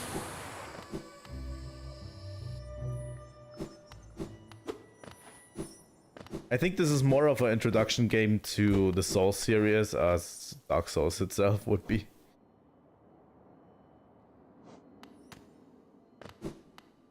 What?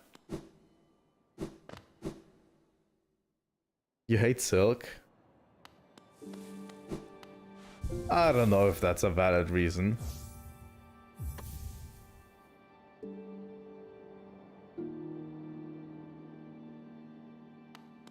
Devil Joe? What has Devil Joe done again?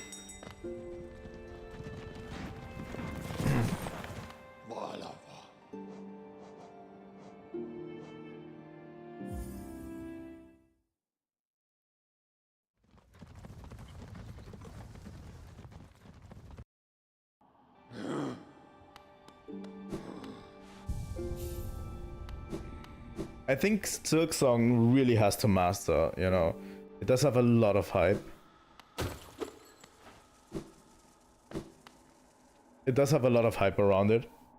And they really need to stick the landing. That's the only thing that is like where I'm a little bit torn about if they were actually going to manage it. Because games with that much hype around them either turn out absolutely fantastic or absolutely horrible. You know? I trust the devs at this point, but yeah.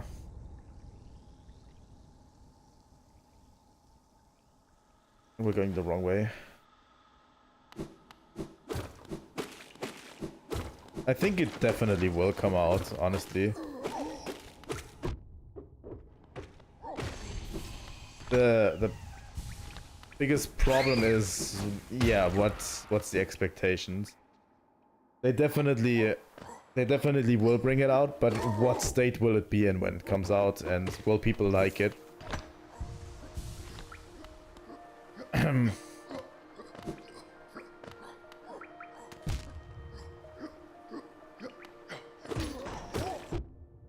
I mean, the studio is going to run out of money at any point. You know? I don't think they can continue. What, you're 74? Okay. At one point they will have to bring it out.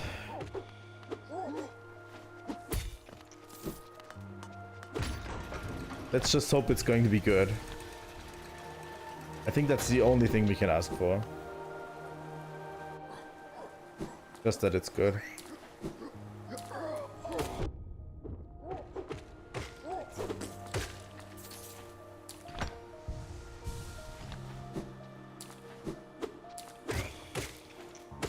I thought I was old. Nah, keep it coming. Honestly. Keep the jokes coming.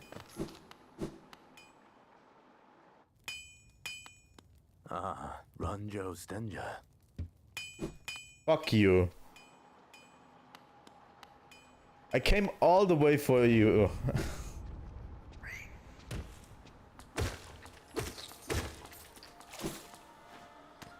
I always feel like I'm the oldest in the Monster Hunter community, which is probably not true.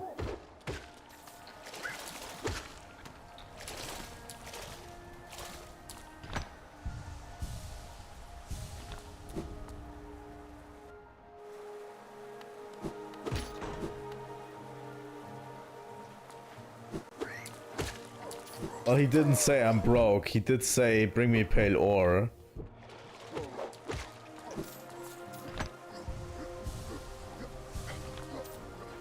God damn it. Where do I go now? What do we explore next? Do we really get into Deep Nest already?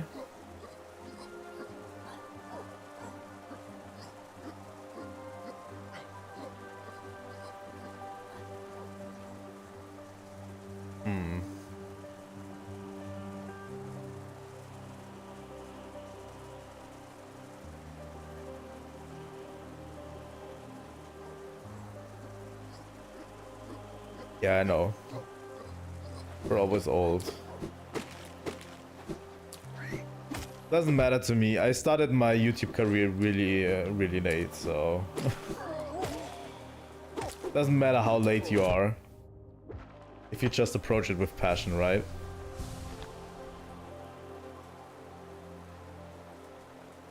Oh, where do we go?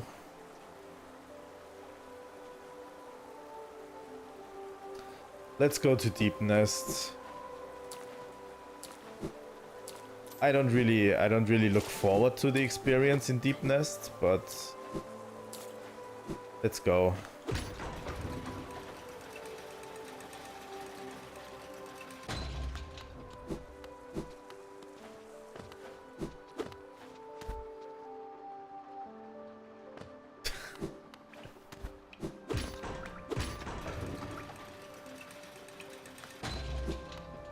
Yep.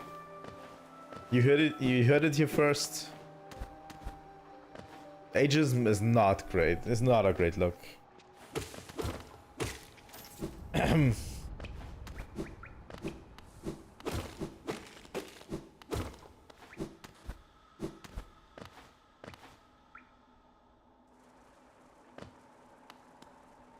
Where do I even go from here?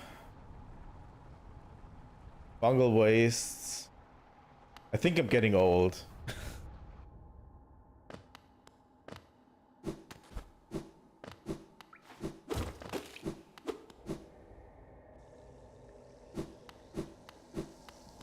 All of these young whippersnappers. The monster in the community. No, I don't have Crystal Dash. Is it time for Crystal Peak? We could go to Crystal Peak. I think he can do that pretty much at any time, right?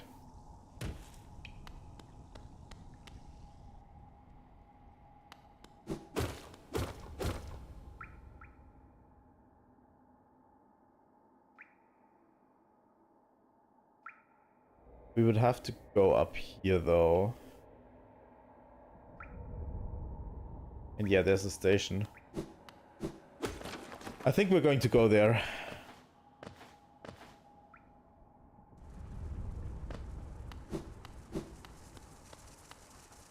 Where do we need to go up? The thing that I like most about this game, honestly, is the traveling. They made the traveling so smooth that it's really not a bad thing, you know? Just running around.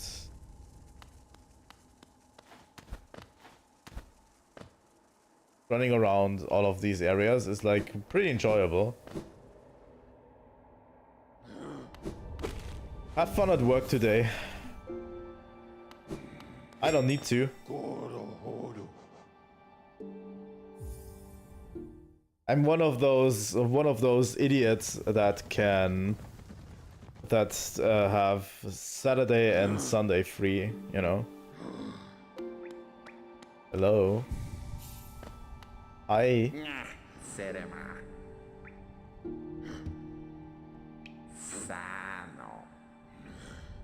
you later. Or tomorrow, maybe. Depending on if I can stream. Only been 2 hours so far.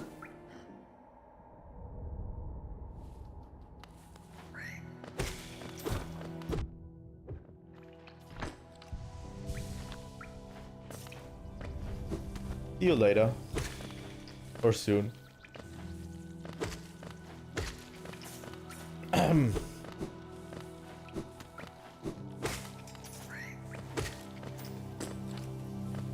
Okay, let's go to the right.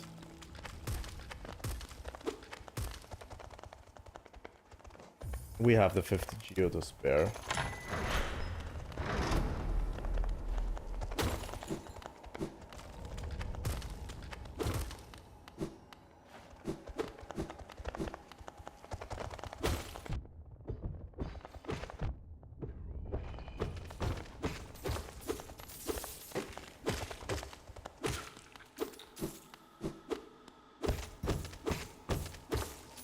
Just a second, real quick, before we go to Crystal Peak. We have like 1000 geo. We can just spend them right now, which is probably a bad idea, you know.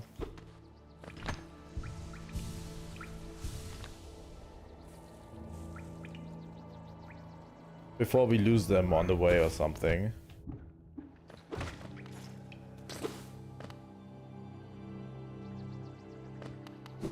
I always like spending money earlier rather than later in this game.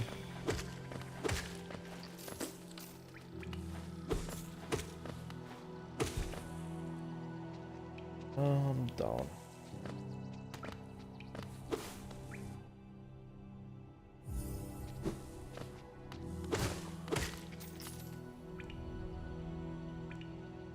Okay. I didn't remember the dedicated map button. That's why I was always going into inventory to look at my map. Holy shit, I'm dumb. But yeah, there's a dedicated map button. I always thought there was, but I didn't remember it.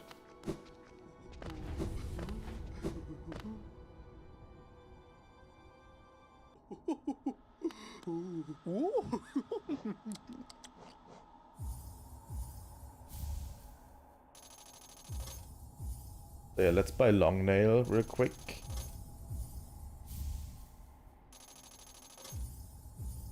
We'll have to get all of them eventually, so I'm not too torn about it.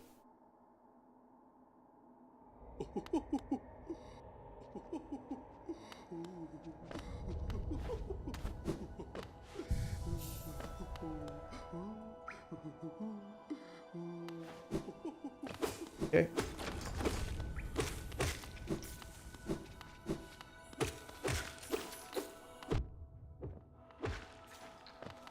I remember 100% not being that bad in this game. So, I mean, we already have probably a pretty good selection of charms right now. Yeah. By the end of this, we're going to have them all.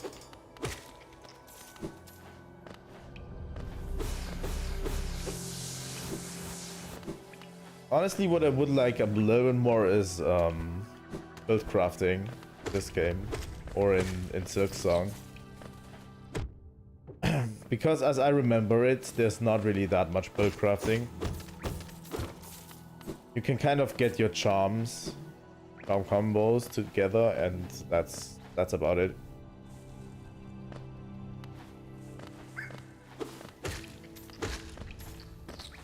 But yeah, also this is Monster Hunter, so I shouldn't really, you know. It doesn't need to have a build crafting system. But it does have like elements of build crafting systems. So now we go to Crystal Peak. Which actually is not Peak.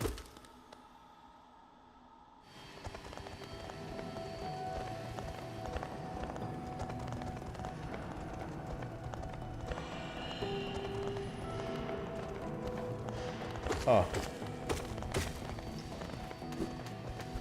I think they had they had a good idea with the charms. I just think that I would like a little bit more variety. I mean, the charms are a really good idea, you know. make builds, but I would love it if there was a little bit more variety in there. Obviously, you can't make any charm really broken. It will kind of destroy the whole purpose. I get it.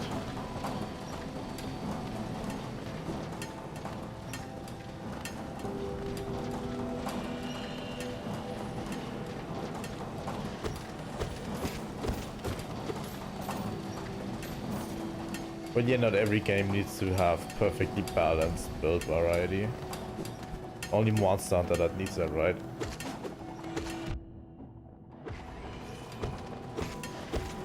Every Monster Hunter game needs to have a perfect balance of builds.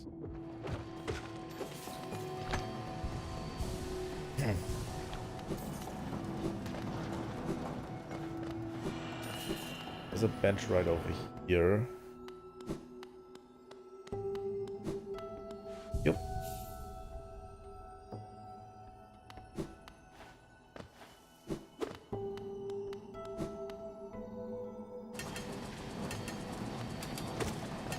Oh yeah, I remember not liking these.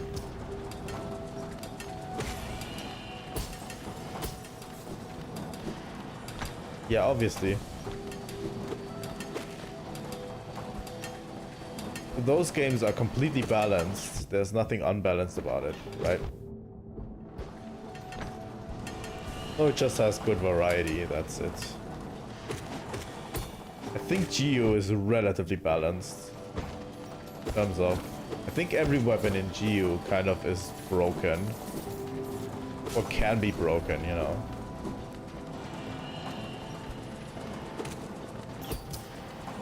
At least I haven't encountered any that can't really be made into a...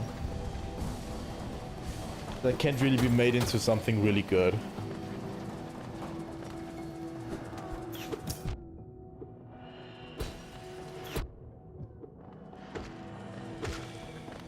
But also, does GU have a really strong... like... does GU have a really strong endgame monster? Because I can't remember any. Can't remember GU having a really strong endgame monster. I even think that Fatalis in GU is definitely like more of a pushover.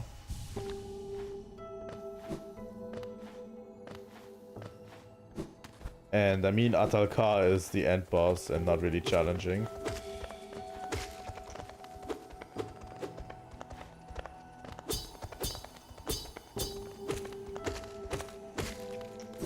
What I mean is like a Fatalis style, oh yeah, the EX deviants are kind of like that, right? I fell down. God damn it.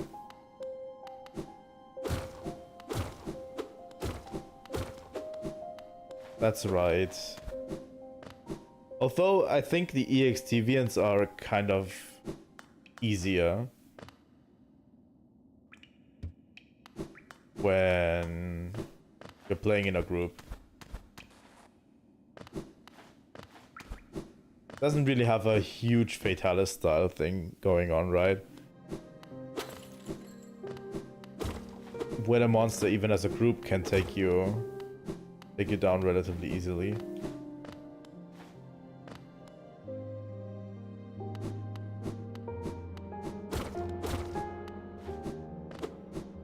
I almost forgot the deviants were a thing. But yeah, they are.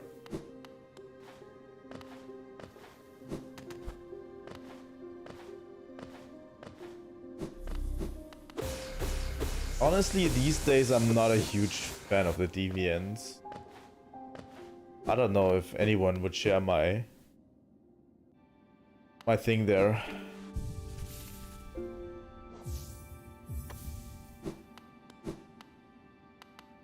They are great for what they are, but a little bit overblown in my opinion. People like them a little bit too much.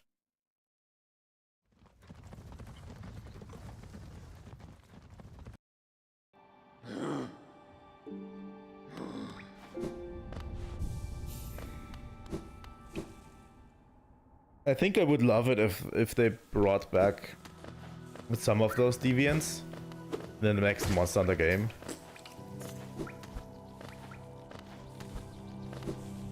You know?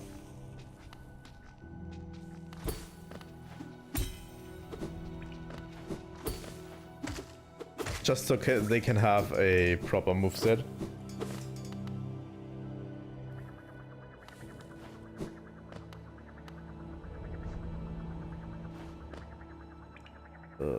Where am I? I mean, they have a proper moveset, but updated moveset, because I really want them to go overboard.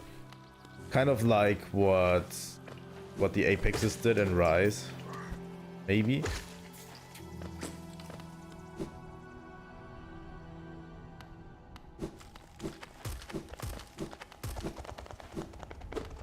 I think the Apexes in Rise are okay. I mean, the biggest fumble is not giving them their own movesets, obviously. And not giving them their own armor sets and weapons and stuff. I think that was a huge fumble.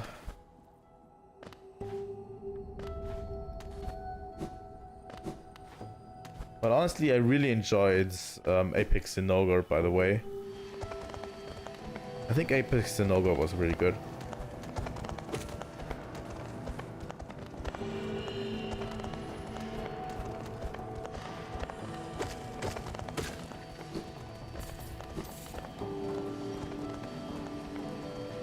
It felt like a little bit watered down Deviants. I would have loved if they would have gone full Deviants again, you know. That was the biggest problem, but I think they were just introduced because of time constraints.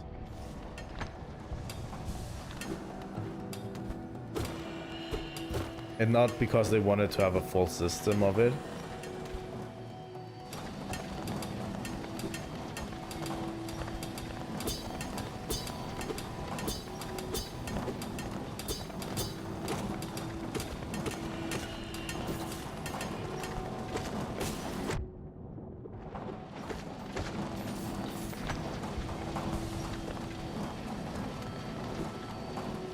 They didn't really want to commit fully, I feel like, you know, and they wanted to have, the models were already in the game, you know.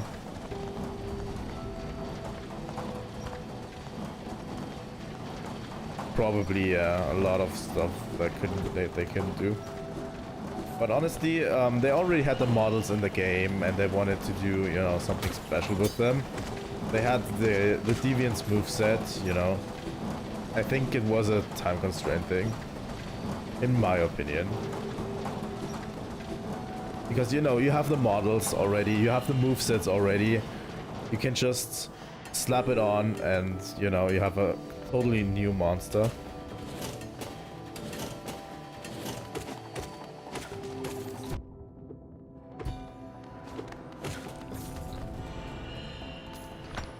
I think it was easier to develop those than it probably was making new ones or bringing back old ones that weren't in 5th gen before.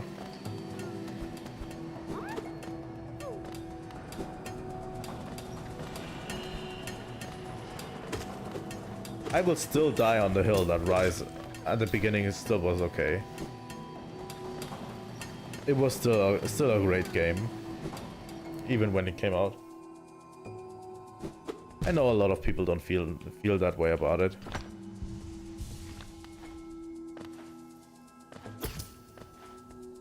And yeah, they kind of fixed the game with title updates. I think at least I think all of the title updates we got for original Rise were probably planned content at the beginning of the game when the game would have come out. You know? Like having All Mother Nava already in the game, having Balstrax already in the game, the Apexes all in the game. I think they were planned content from the beginning.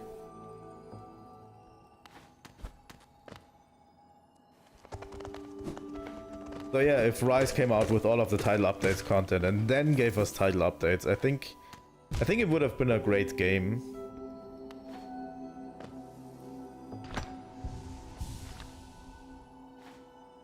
Oh, definitely. It's a really good game to start with. Because it throws you into the action immediately. And it forces you to learn as well, you know?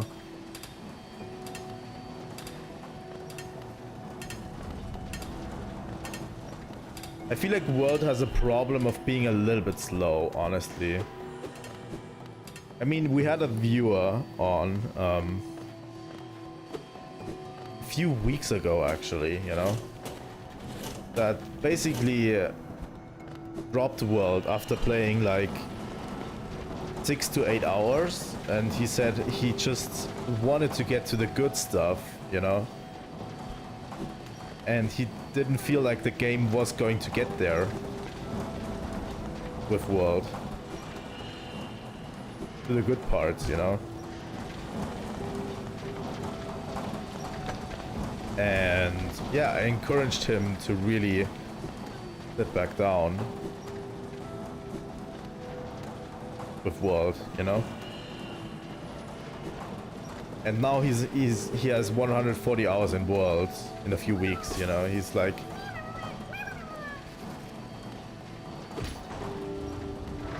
yeah.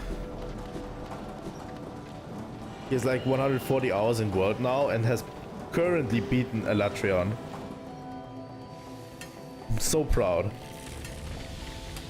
Honestly, for someone who didn't play the game because they wanted to get to the good stuff, spending 140 hours in the game is a lot. You know? So we've kind of made a new Monster Hunter fan, which is really cool. I like that.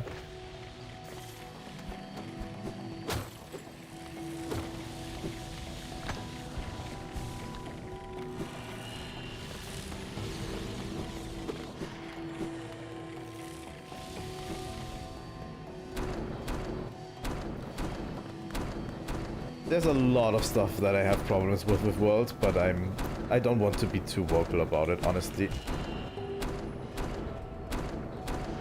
Yeah, it does. Also, he was the guy that I probably, I don't know if you've seen it, that I mentioned on Twitter, that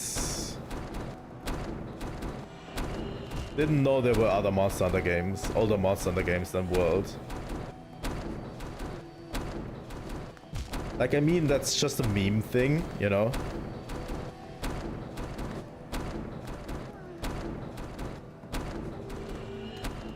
It's usually a meme that gets passed around the Monster Hunter community a lot, with people not knowing that there are other Monster Hunter games in World, but he didn't really know it, you know? He thought World was the first one. I mean, that's a real thing that's happening, you know, with people who don't know. I always enjoy getting people into games that I also love, you know, sharing the experience. It's also why I stream, you know.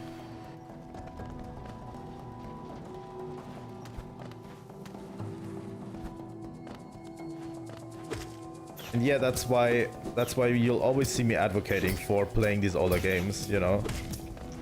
And I'm going to stream these older games always myself, because we shouldn't forget these older games. They are really good.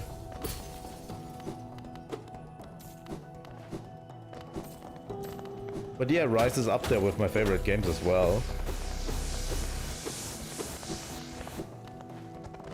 Like, for me at least, it is like, I can appreciate the older ones. I really love the older ones. But I can appreciate the newer ones as well. It's not like I'm saying, like, the newer ones are garbage. And I think that's what a lot of people don't do. We do need a collection or something of the older games. I agree. The only thing I don't agree with is that Capcom are necessarily going to make it. Because I don't think they will make it. Still very apprehensive about they even will do it.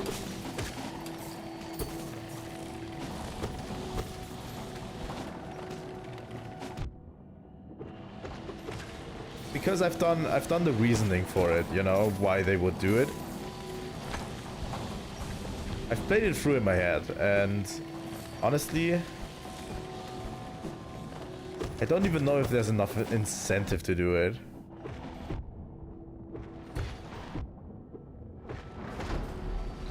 A lot of the people who play these, who would love that collection, or who need that collection for these older games, already play these games, you know. There's still a community behind these older games. That makes sense, you know. A lot of people who want to play these games for forever. Yeah, but Stories is a little bit different. Stories is like a side game. Well, spin-off game, I find. But a lot of the people who play these older games still do it, you know. There's still a community around all of them. And people who are interested in these games, I don't think they will stick with them, honestly. They would definitely have to drip feed it. We're going to die soon. Not great.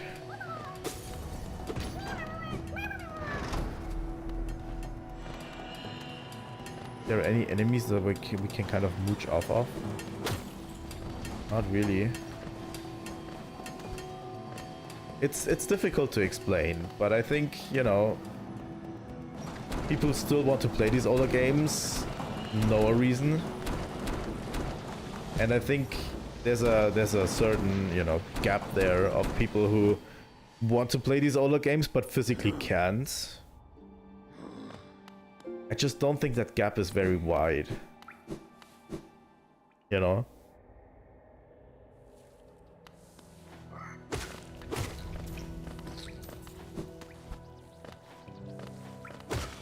I just think that a lot of here's the thing, there's a lot of people in Worlds that I definitely would love it, by the way. I don't think there's I don't think there's a lot of people who started with World, like from these people who played World. I think 24 million people. I think people who would try out the older Monster Hunter games is at maximum 4 million people. Maximum. I don't think there's a big overlap there. I think what most people who started out with World, or all of the new players, want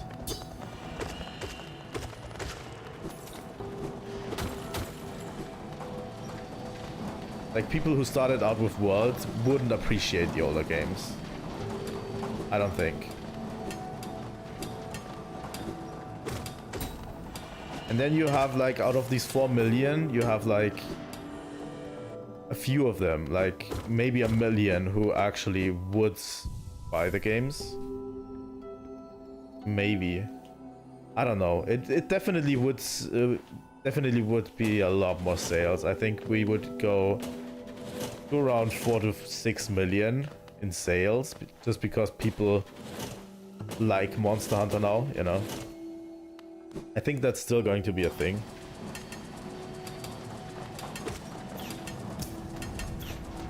And I think there's definitely a curiosity among people who played World. But I definitely think there's some...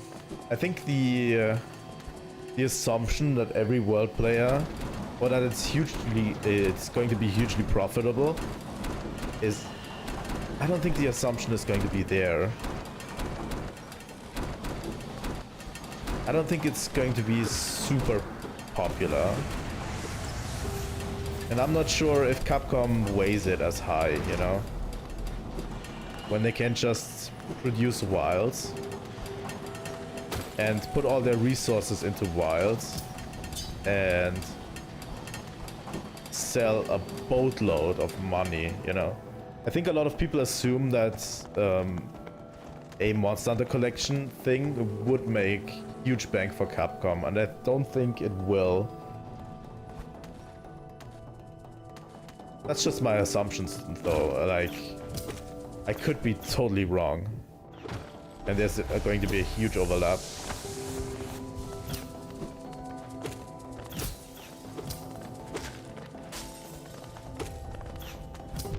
But I think a lot of also streamers and everything who went into newer Monster Hunter, into World, started with World, would really go into Monster Hunter, I don't know, let's say 3U, with an open mind.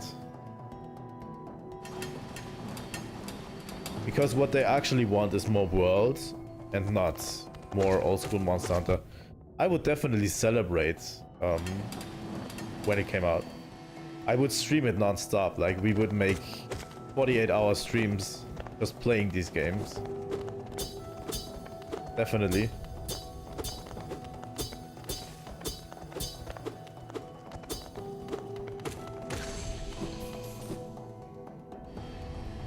I would promote the shit out of them.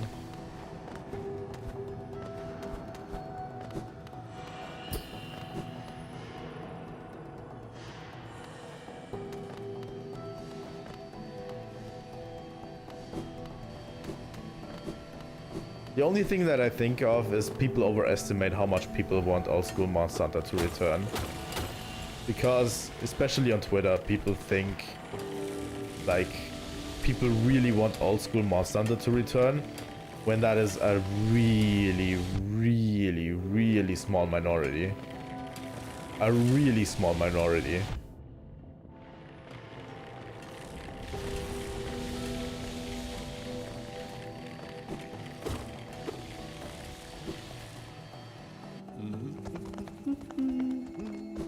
Hello, Cornifer. Gdule, Zono.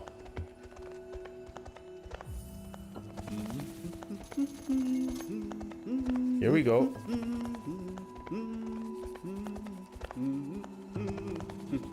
So we've been almost everywhere in this area. Oh, done just that.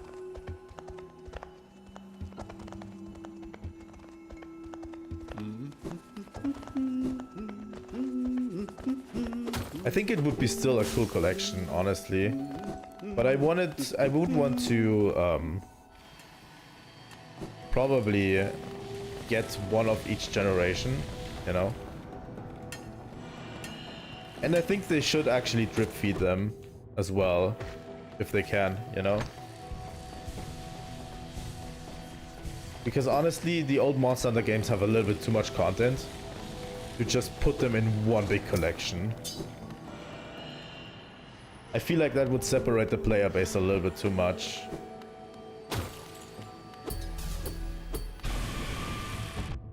Oh god.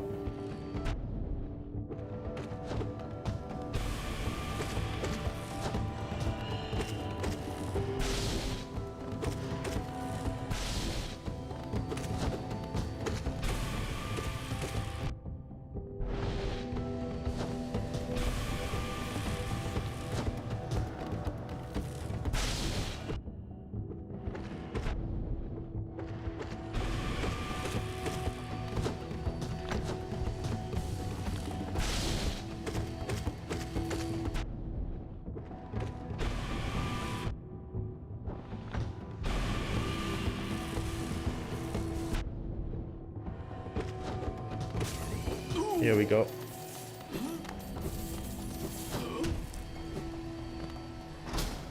Yeah, I'll see you soon. I'm going to take a break pretty soon as well.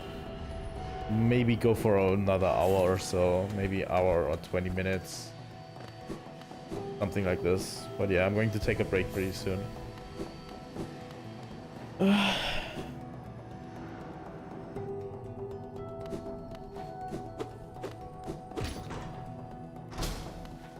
Okay.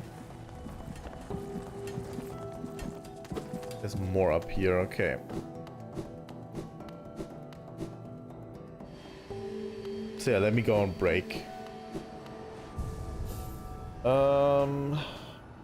10 to 15 minutes break, and then we'll return with more Hollow Knight.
are back again.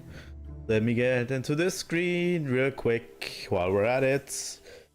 Hello.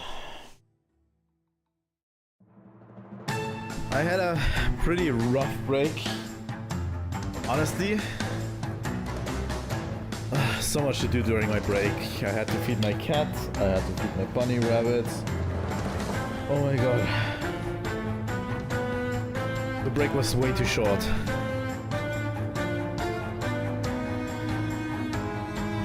But that doesn't matter to me, because... Oh my god, you can't hear me. Here we go. Let's go back to the game. But yeah, I had a rough break. I had so much to do during break. You know, stuff like feeding my cat and everything. So yeah, doesn't really matter. I think we have another hour or so in our tank. Maybe, you know. I think I definitely wanna finish Crystal Peak if we can, if we at all can, you know. That would be actually great, because getting that out of the way might be really great.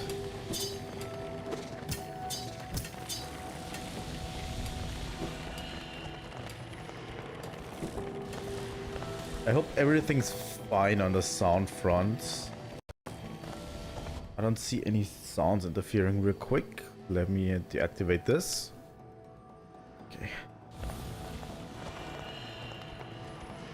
I think I've become better at streaming, honestly, over time.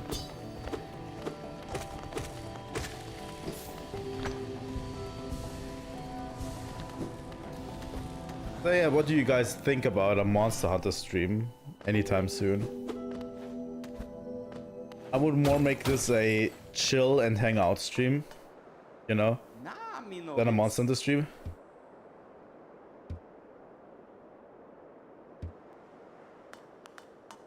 Nah, me no bis.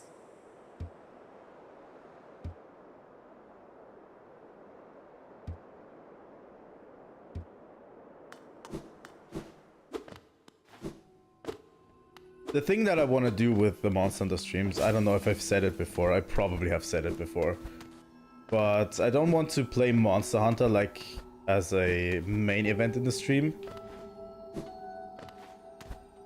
But if I do more Monster Hunter content, I want it to be like a chill stream where we are hanging out, you know. I'd like to have at least, you know, 3 to 4 people that I know are going to be there in chat, you know. So I'd kind of have to organize around, you know, several people being there, having time for the stream. And then we would have a chill hangout stream where we talk about stuff while in the background I'm playing Monster Hunter. I think that's the better option, because honestly, Monster Hunter as the main event on my streams hasn't really worked out too much. But I always enjoy the conversations we're having while I'm playing Monster Hunter. Like that one time I decided, after Pokemon was over, we would just play Portable Third for the rest of the stream, and it was a really great experience because we got into talking a lot about certain stuff, Monster Hunter stuff and everything. But I think when Monster Hunter is kind of the main event, I don't know,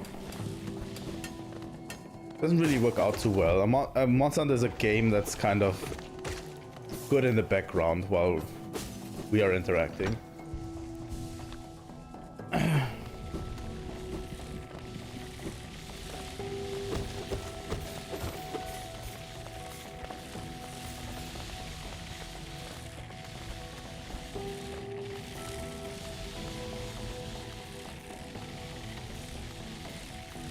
Also, Monster Hunter is a pretty cool game.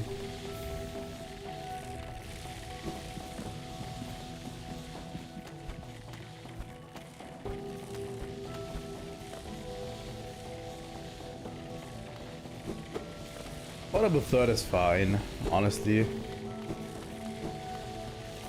Portable third didn't leave a impression one way or the other on me, honestly. I really want to get into online portable third as well. I did play the village section in portable third on stream.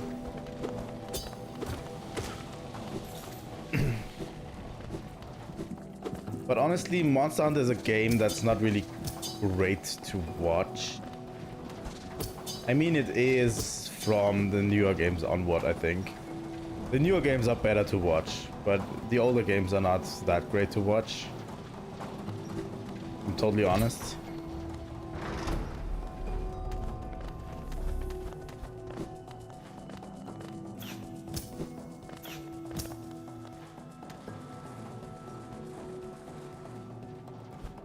That sucks. Here's the thing.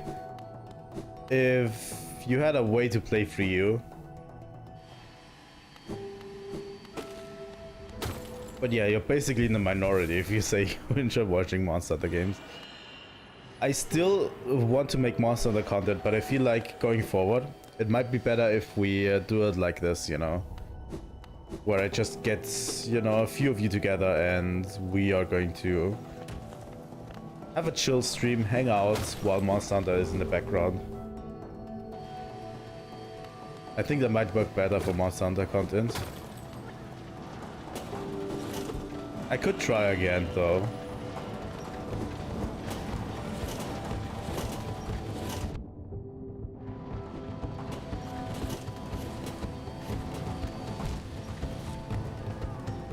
I definitely could try again.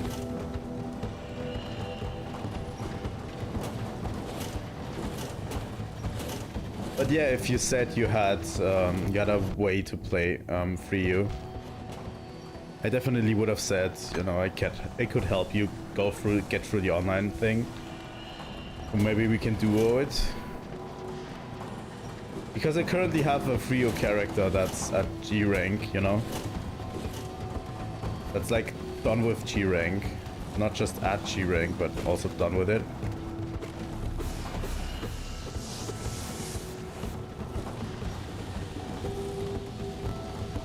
But yeah, I want to jump into Free U pretty soon as well. I've been thinking about it for a while. And I want to jump back into Free U because the servers are shutting down. And I actually want to jump back into the game and stream it as well before the servers are shutting down. I think they're shutting down in April, right? So we have a little bit of time before that happens.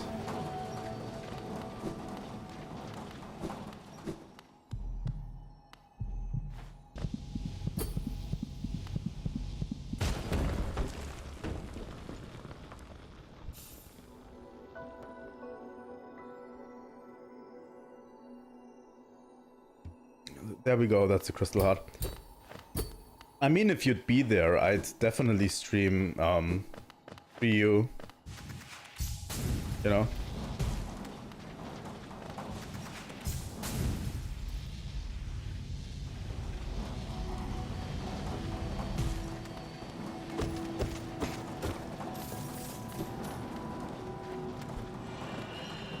At least the village section in Free U is interesting, you know? I think it's so much of a better experience than 4U ever was, in my opinion. But that's just my opinion.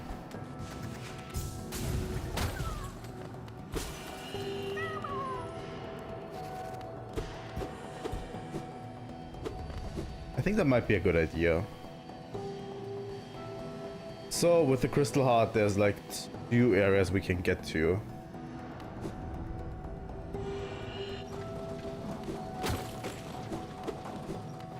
Not sure if you'd actually want to watch Frio because you want to play it yourself, right?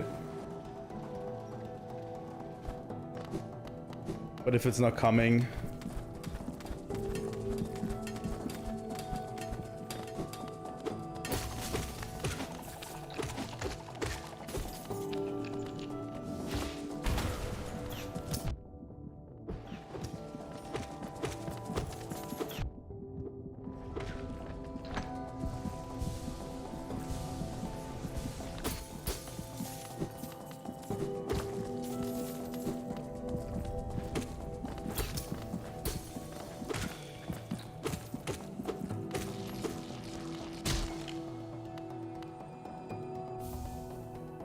Another rancid egg.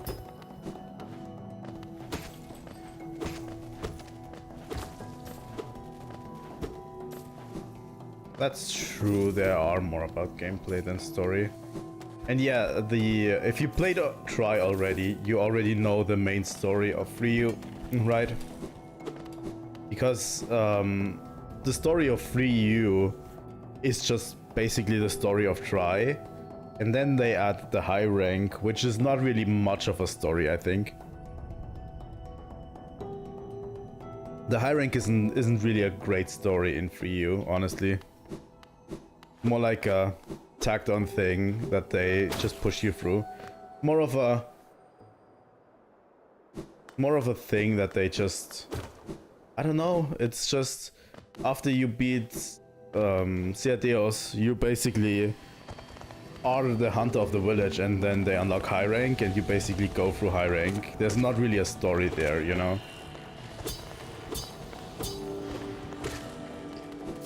Like, they don't really have a story for you. It's basically just, hey, go through high rank. That's the main story. They've never done that pretty well in the village quests, at least, you know? Especially, also in 4U, which is, like, lauded as one of the best stories in Monster Hunter. Even there, it's like not that great of a story in high rank. The whole thing with Rusted Kushala is kind of weird.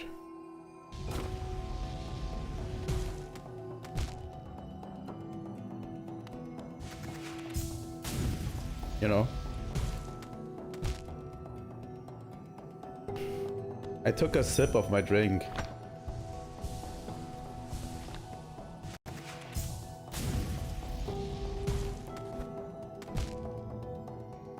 But yeah, high rank stories are never really that great.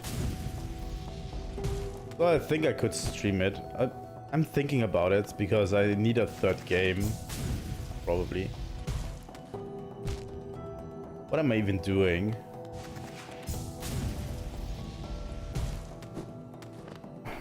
Oh. Here we go.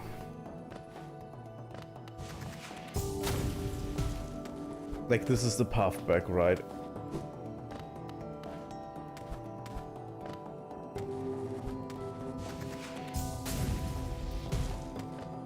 I'm thinking about it because honestly, I'd love to play free Ultimate on the channel. If we start now, we should make it through the game. And the good thing is I don't need to play, I don't need to grind a character. Because I already have one. For online.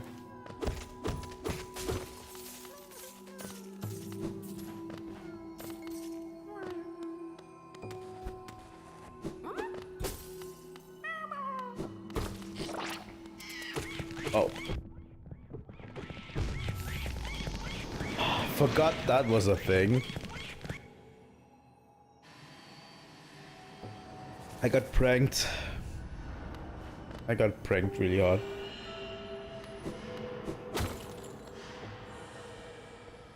Honestly, third gen for me is where it's at in terms of Monster Hunter. That's just my own bias, but third gen Monster Hunter to me is just peak Monster Hunter for me.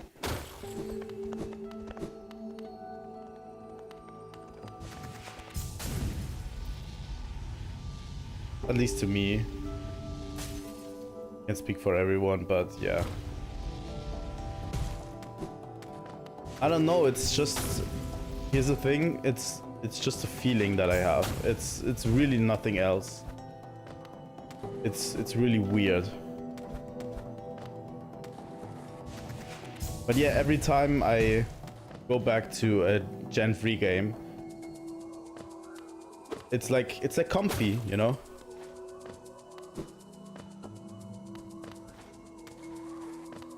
Every time I go back to a Generation 3 game, it's like this comfy feeling you get, you know? Like you're being home again. Where you should be.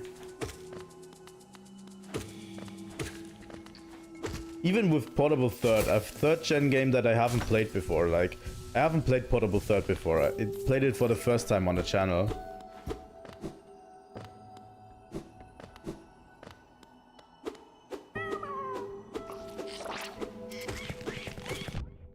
Even then it was like relatively... It did hit pretty close to home. Just seeing, you know... 3rd gen... Just having 3rd gen combat again, you know?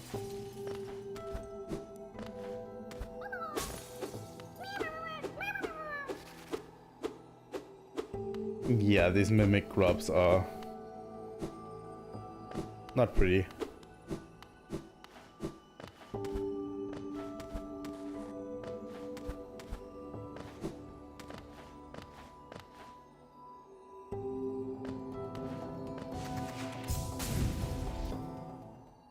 I mean, at this stage, I couldn't even describe what would be the difference between 3rd gen and not 3rd gen. Like, a lot of the differences I couldn't just describe. Let's use a simple key, by the way, to get into this. Really? Hello?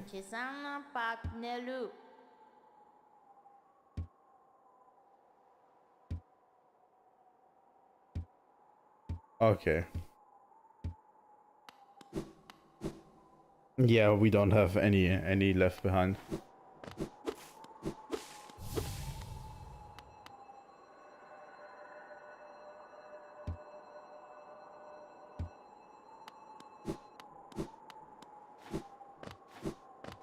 Just go real quick.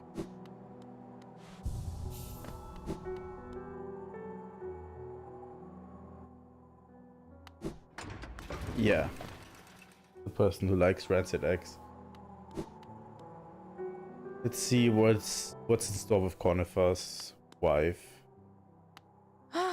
Bapanada. Oh, we've bought everything from her, okay. But we have 1000 geo. So we can buy last thing from you.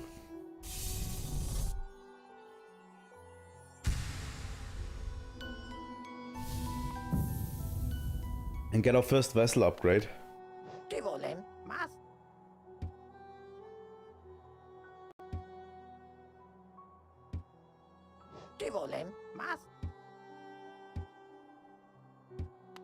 Okay.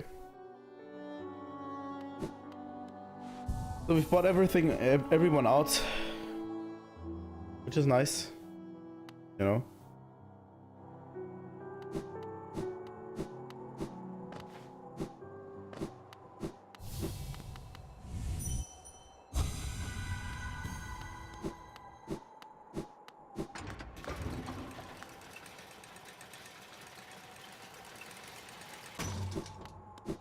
I definitely have to look where I'm going to schedule slot in for you. If I'm ever going to play it. But at least it sounds like a good opportunity to play the game again, honestly. And yeah, I always want to try to keep a Monster Hunter game on my channel. Well. And you can never play enough Monster Hunter.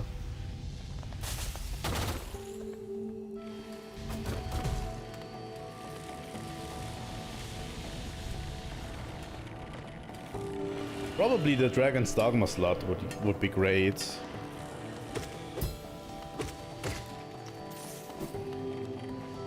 You know?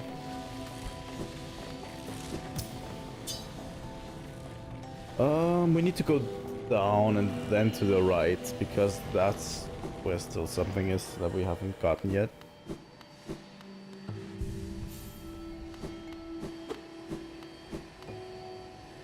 I also need to boot up my Wii U. Oh yeah, Rebirth has come out, right?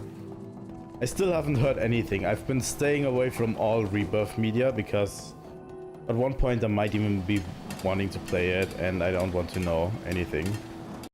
You know? I don't want to know how they butcher the story, so...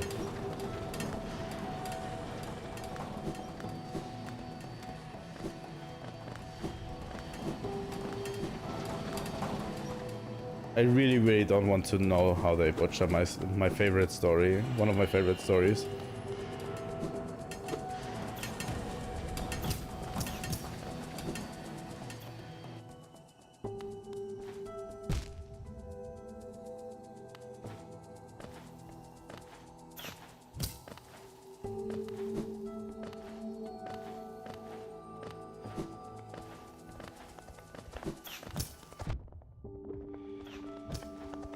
But yeah, in the meantime, I'm playing Final Fantasy VII Original on the channel.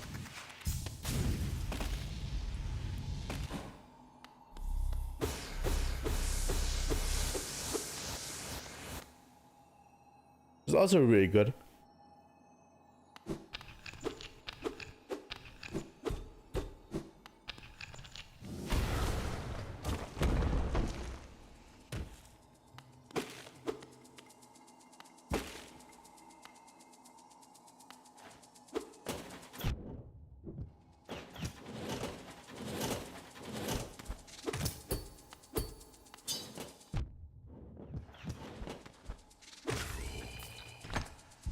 Honestly, I have to replay Remake as well.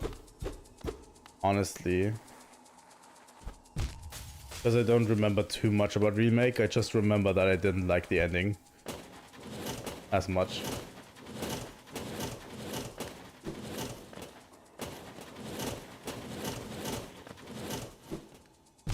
God damn it.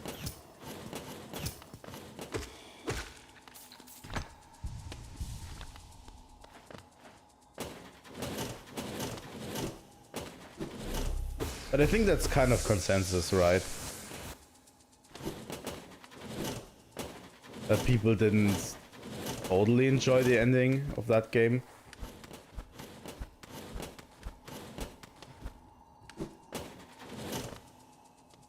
I don't know.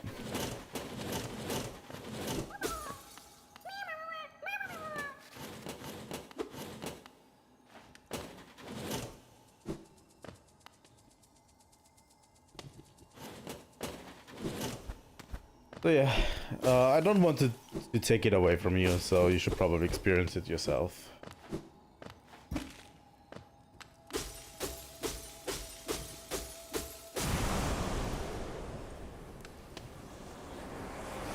What do we have here?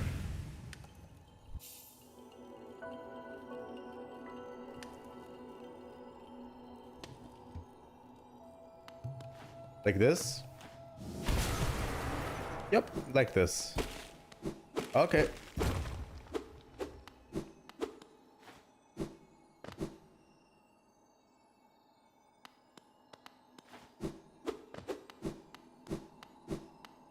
Honestly, it's not just because it's different for me.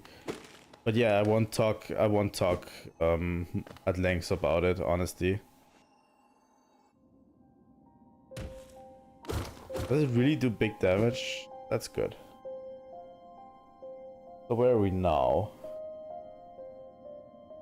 There's the City of Tears over there.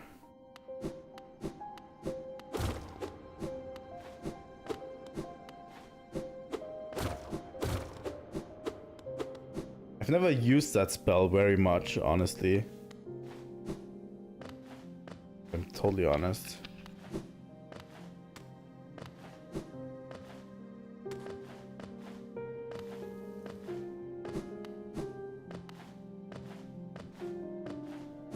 Over there, I know that I can charge soul over there.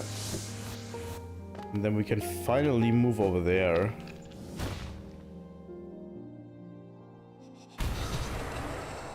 I remember there at least being something of worth in this section.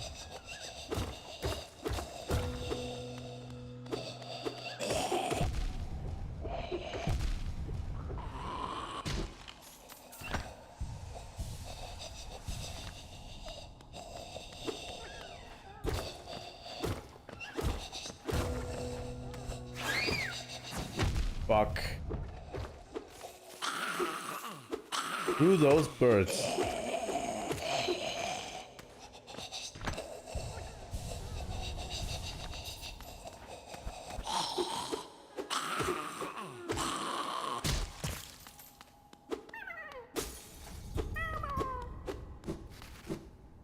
One more grub.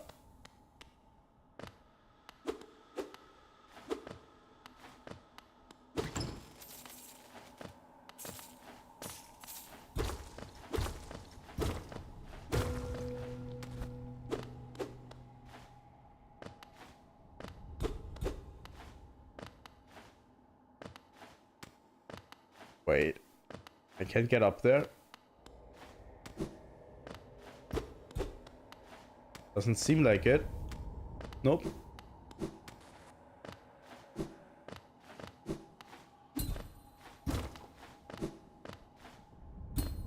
Okay.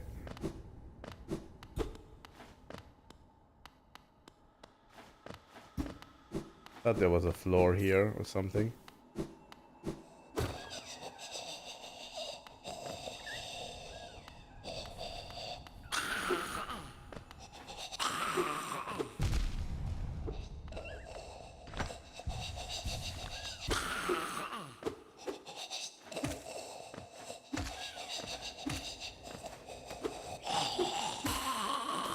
There we go.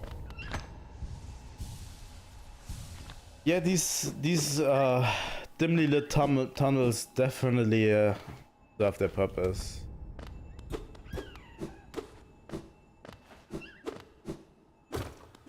It's very claustrophobic. That's why I say the devs of this game are really masters at their craft. Because they make you feel a certain way, you know?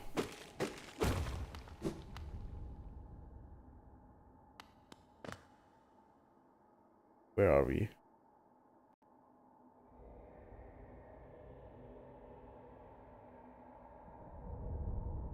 Let's look at the big picture real quick, okay? So we are at the resting ground.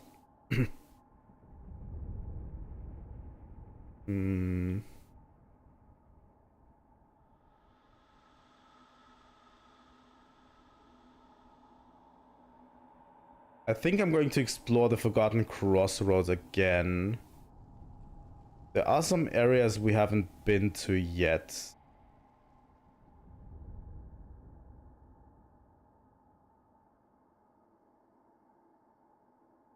I think, yeah, there's some areas in the Forgotten Crossroads. And this one over here in Green Path. There's an area in Green Path we can go to now.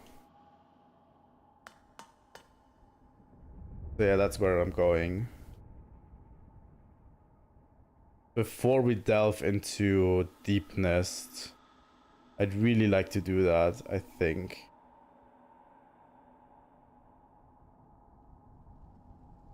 Yeah.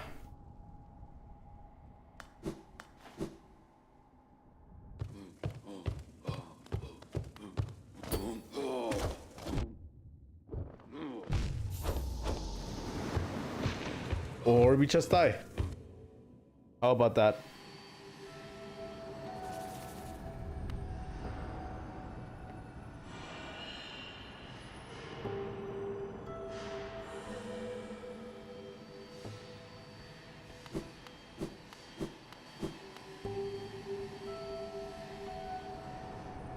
Now I need to walk back real quick.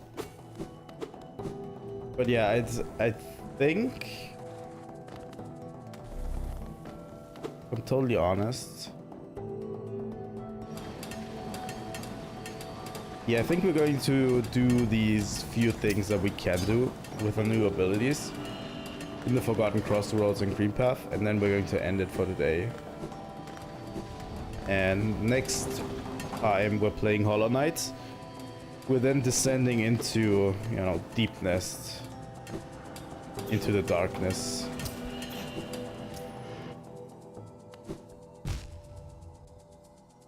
Into the really dark and scary areas.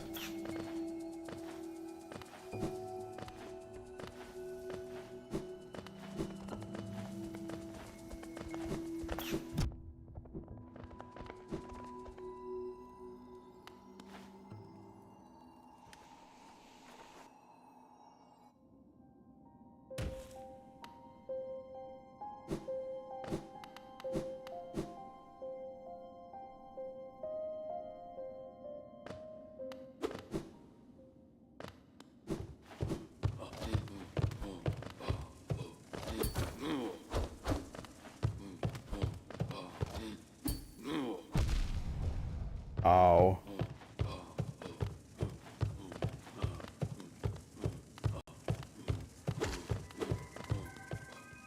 I really don't want to lose this progress. No! God damn it. I've lost around 700 geo.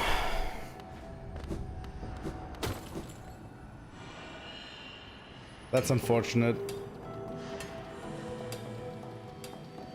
Screw it.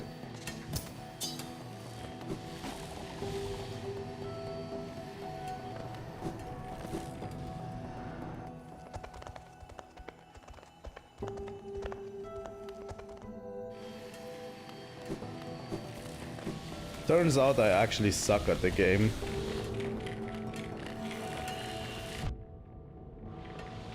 Okay.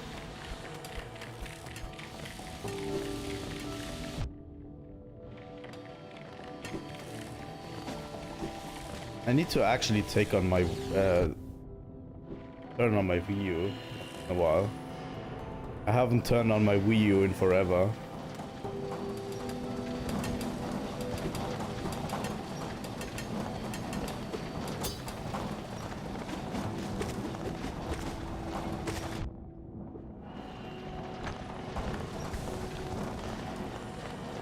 I really suck bad.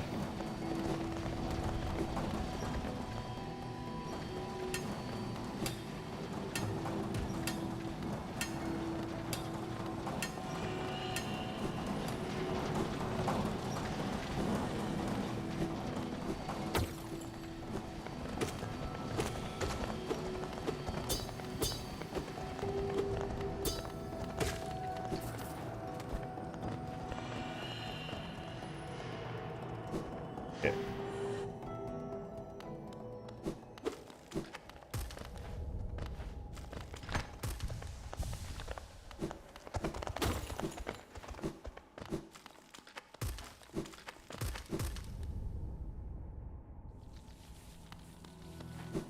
Back to Forgotten Crossroads. While we're at it. So where's the few things that we can do? Up there. You can kind of see it on the map. I also really like the design they have for the map, you know, so that you can easily identify paths you haven't taken. I think that just leads back to over to this area, Crystal Peak. I think that's a sign of good design, you know. Oh.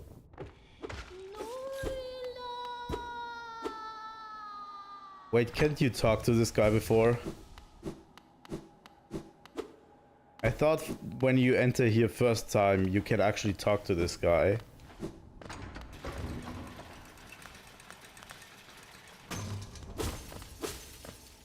If I'm not mistaken. Oh no. He's got the Dark Souls curse.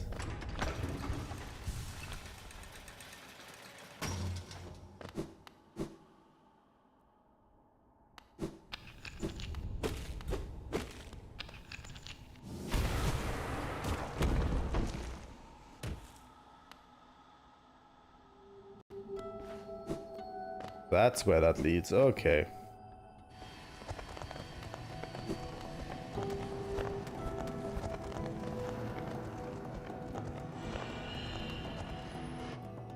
Sad, sad, sad.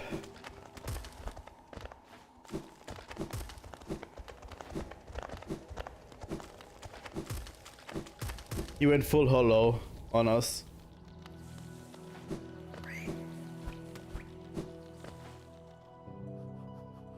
Okay. To the left. I think to the right we examined everything.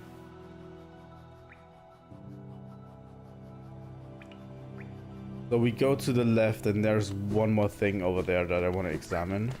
And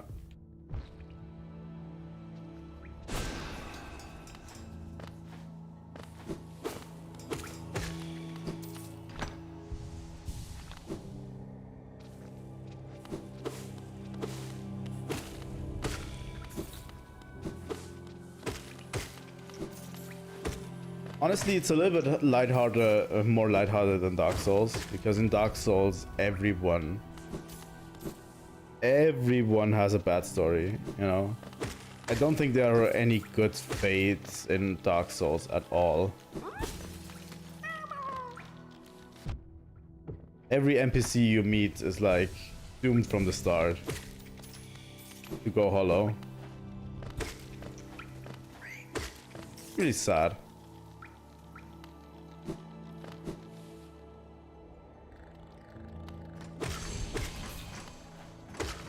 I think that's why Dark Souls is such a masterclass in writing as well. Go in here.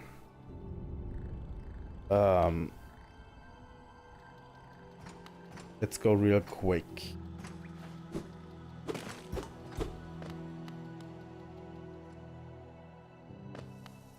I mean, Solea kind of does have a good ending. But isn't his ending that he fights Gwyn with us?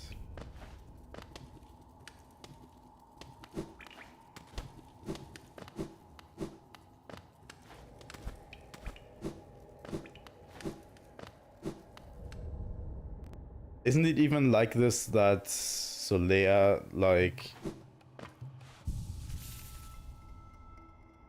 at the end is the one who kindles the flame in the future?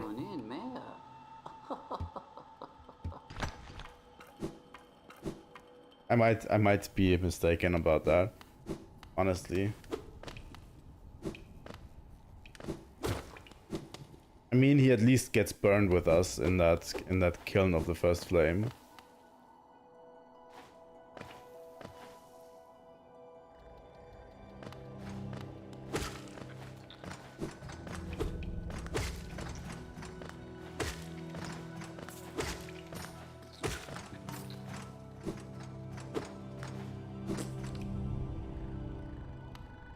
But yeah, Dark Souls is really has a really depressing story.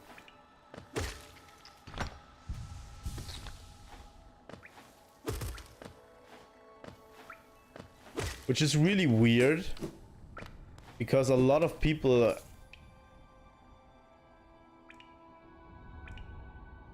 yeah, the other ending is just horrible for Solea. With how depressing the Dark Souls story actually is, a lot of people seem to be, you know, getting over depression through Dark Souls. Like, it actually helps them, you know. Like, you're not getting over depression, you know, anyway, but yeah, it kind of helps them cope with their depression a little bit more. Which is like a weird thing, right?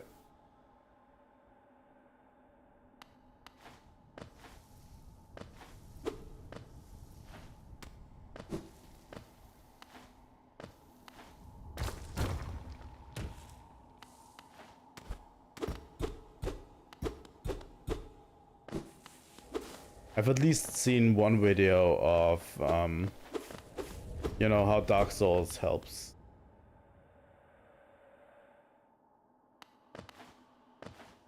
How Dark Souls actually, you know, helps people with problems. And I can absolutely see it, you know. But it's a really depressing story as well.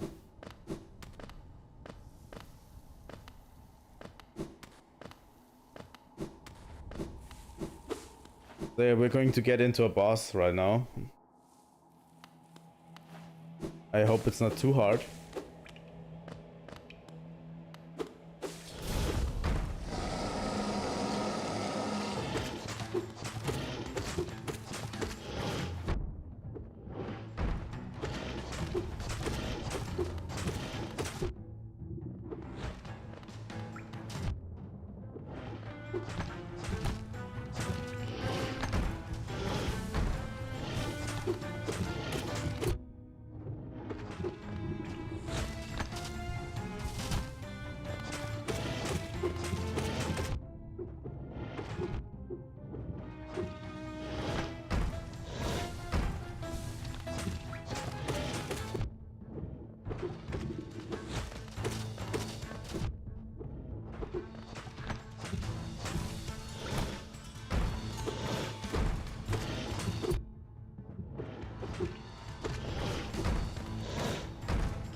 Here we go.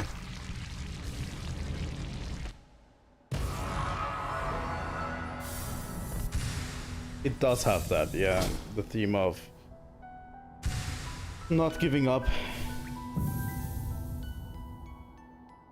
Although it's weird because it kind of betrays it a little bit, the themes, when every NPC you meet, I think almost all of them will go hollow at one point. Like, that's their fate. They don't really have a way to get out of it.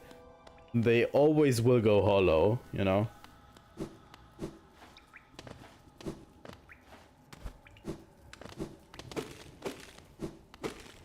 But yeah, it's actually not the themes that resonate with people. It's like the challenge, you know? Like,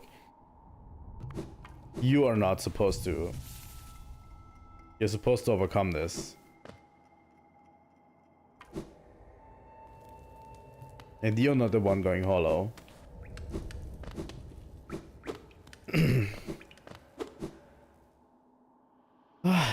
Souls. The thing is, the longer I play games, the more serious I get that are absolutely peak, you know? And the more I'm optimistic about the future of game development in general, honestly. Like, if you look at the Souls series, if you look at the Monster Hunter series, if you look at Xenoblade, if you look at indie games like Hollow Knight, like the gaming future is actually relatively bright, you know?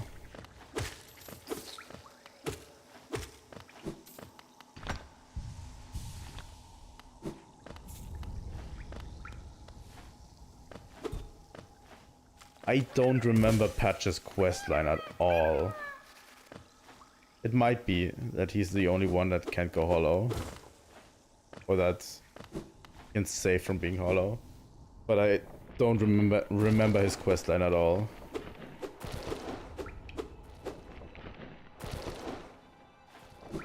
Great. Great. I really hope you enjoy it.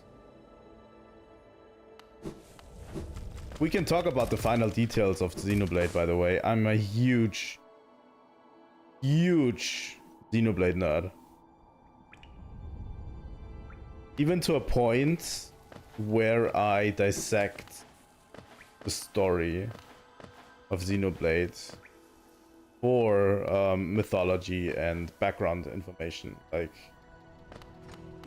a lot. Even to a point where I've actually read biblical scriptures and everything. Kind of a problem. I hyperfixated on Xenoblade a lot. You know?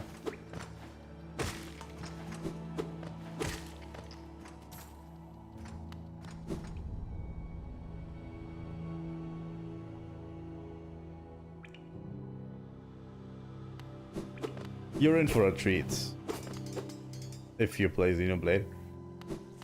To me, it's like if Final Fantasy stuck to its roots, you know. If Final Fantasy, I won't even call it Final Fantasy because it's nothing like Final Fantasy. But if you know the history of Monolith Soft and how it came to be, at least, you know that it does have Final Fantasy vibes sometimes. But I would say Final Fantasy stuck to making good stories, you know? Instead of trying to reinvent the wheel every time. I don't know. It might be a bad comparison. But to me, it's the JRPG of the generation, just like Final Fantasy was back in the day. Honestly. Like, it took that place from Final Fantasy for me. Like, the JRPG everyone needs to know. I mean, there was a time where basically everyone associated JRPGs with Final Fantasy. And I think that's what Xenoblade does best, you know? I think this is like... I don't know, I can't explain myself. It's been 3 hours into stream. I sort of ramble right now.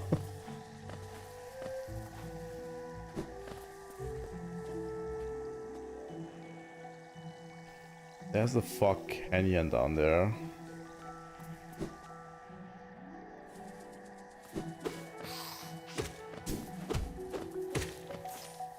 Also, it came out during a time where, to me... It came out to me during a time where Final Fantasy fell off for me. I think that's what it is, you know? Where we had Final Fantasy 13. Which I did not like at all. It came out during that time where Final Fantasy 12 and 13 were around, and then Final Fantasy 14 was an MMO. And I just realized Final Fantasy wasn't it for me anymore. And Xenoblade kind of replaced that itch for me, you know?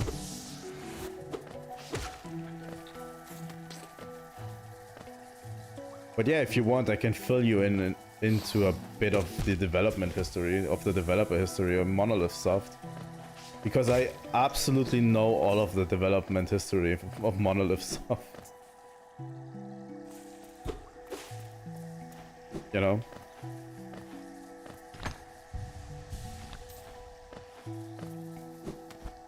If you want. While we finish up the rest of this area.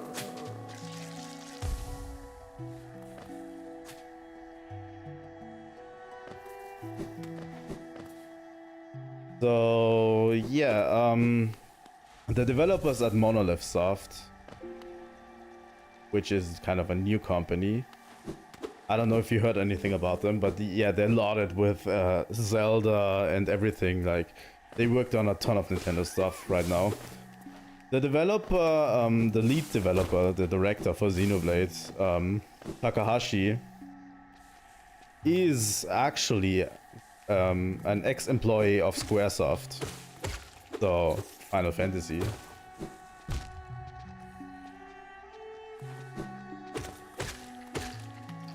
So yeah, back in the day, when Final Fantasy came out, when they developed Final Fantasy 7, back in the day,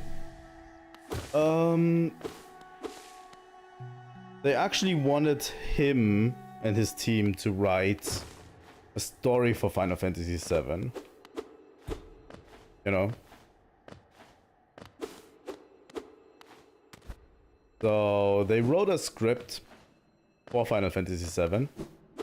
What was supposed to be Final Fantasy 7. And yeah, Final Fantasy 7, they decided against it and went for a different script. And the scrapped script, well, it's not scrapped, is what became Xenogears. You know? That was what became Xenogears on the PlayStation 1.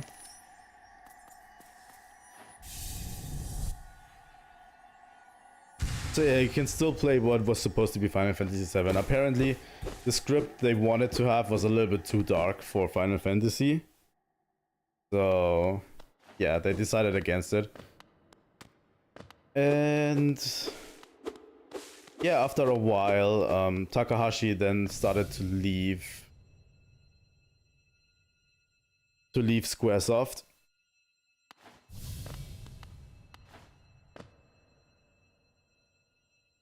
They decided to leave Squaresoft. I don't know what the terms were of their loss, you know, why they left.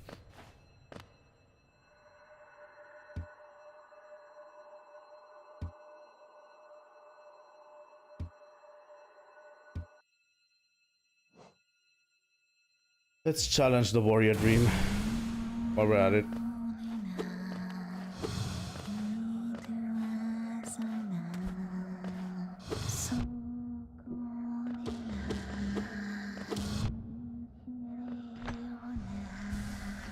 Sorry, I have to pause real quick before we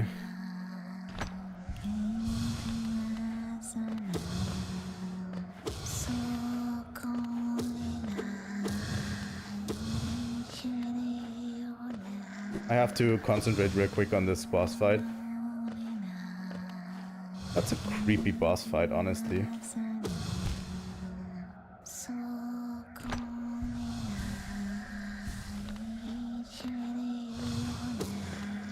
I enjoy that a lot, honestly. Holy shit.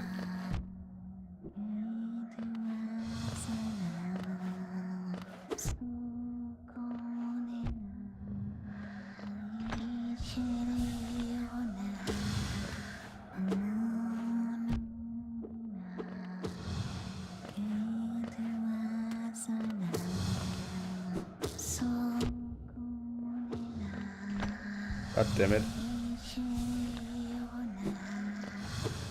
Let me just hit you.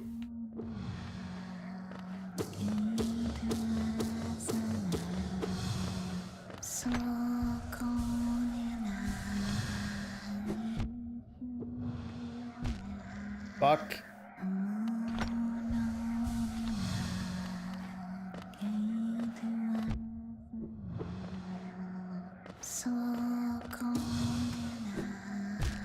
Through this.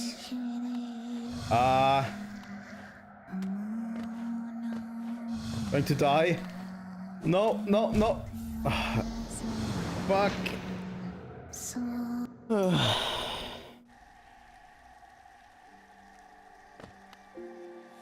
Doesn't matter, we'll get there again. Yeah, I can continue my story. So yeah, they kind of left Monolith Soft together, a few of the developers, and they formed Monolith Soft. I mean, yeah, Squaresoft. And they kind of formed Monolith Soft, making a new JRPG series called Xenosaga,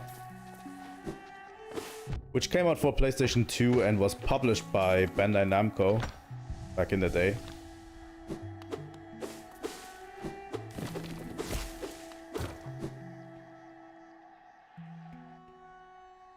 And yeah, each of the Xenosaga games, unfortunately, the deadlines were relatively tight for each game, and each of them has like diminishing sales, so it wasn't really sustainable. And after the merger of Bandai Namco, they basically decided to drop Monolith Soft as a developer, which was unfortunate.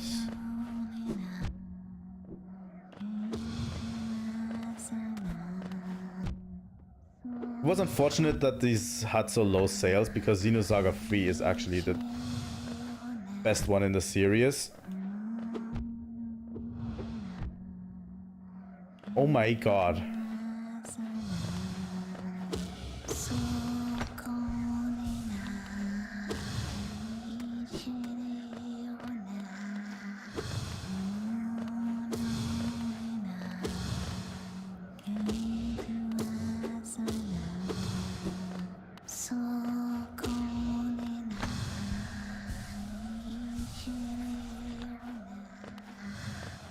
But yeah, Xenosaga basically was a flop at the end of the day, I'd say. A really underappreciated gem, by the way. Xenosaga Episode 3 was like one of the greatest titles in the series, I think. And yeah, they were kind of dropped. And then they were looking for a new publisher, which they found. And they found the new publisher in Nintendo, actually forming a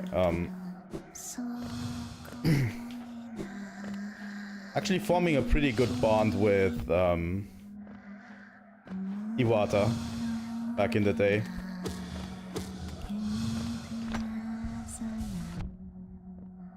You know, God rest his soul. So yeah, they formed a pretty good bond. And they finally started to make a new game that was nothing about what they have done before. With Xenoblade Chronicles, the original Xenoblade Chronicles.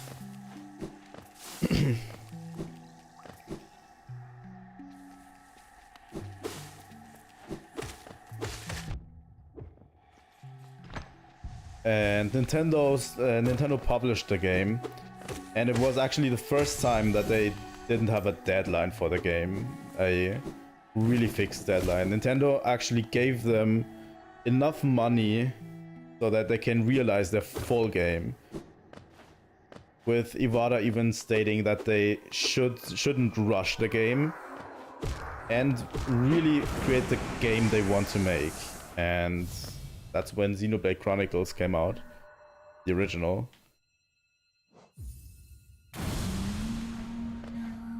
With a lot more focus on exploration, the world and everything, instead of just story, you know. Although the story is still good, but you know, the world design and everything just became a staple of the Xenoblade series at that point. And yeah, later they were bought up by Nintendo and became a second-party developer for them. And they have been handling a lot of games from Nintendo, over Splatoon, Breath of the Wild, a lot of stuff for Nintendo. Even while making more Xenoblade, you know? Xenoblade games.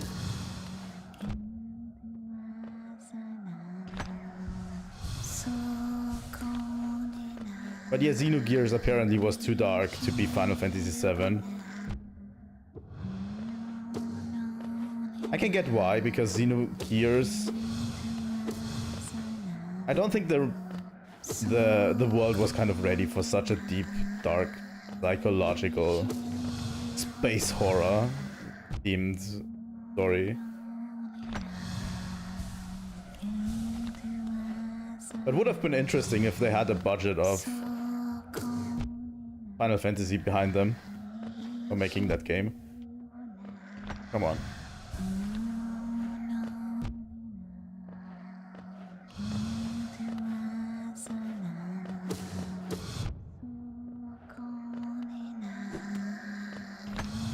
But yeah, I'm a huge lore nerd on everything Xeno related.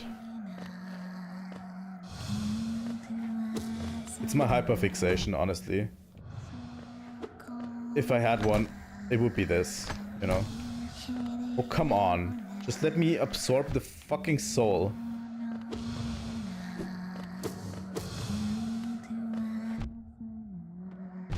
Oh my god, what's happening?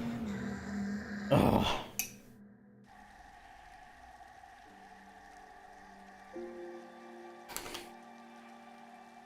You know what the funniest thing is?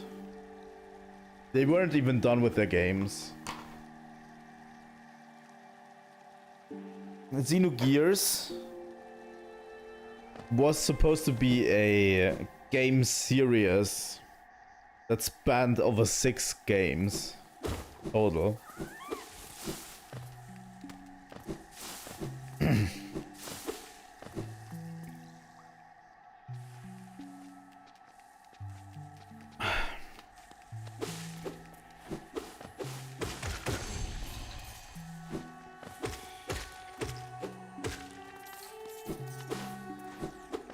That's the funniest thing, and to this day we still only have the outlines of what could have been. They published a sort of pamphlet thing that was like supposed to be a short outline. Yeah, he jumped straight into it. I think he was a graphic designer for Chrono Trigger before. A graphics designer, not a writer or anything.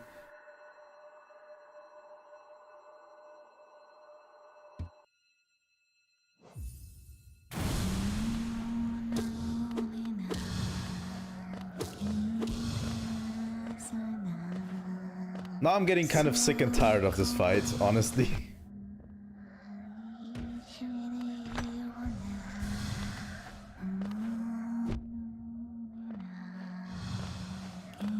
I don't remember having that much problem last time I did this.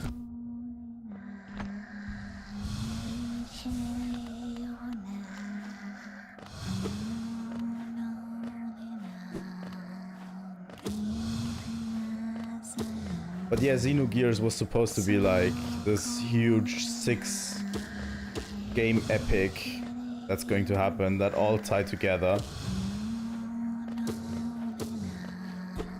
And nowadays we can just wonder what would have been, you know? They gave a short outline of what would be happening in each episode.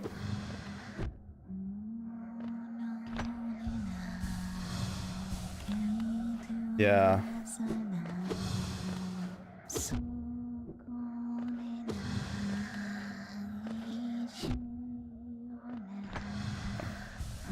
I always want to stay at full health as much as possible.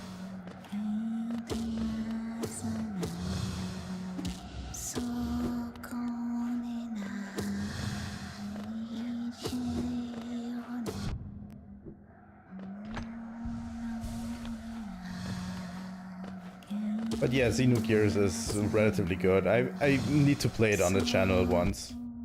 If I can. You know?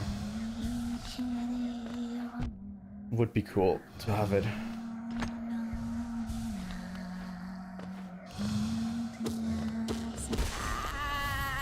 There we go.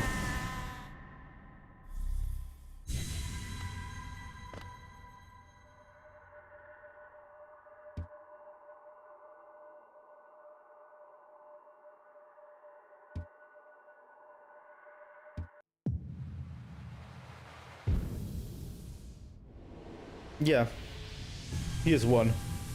It came out after Final Fantasy 7.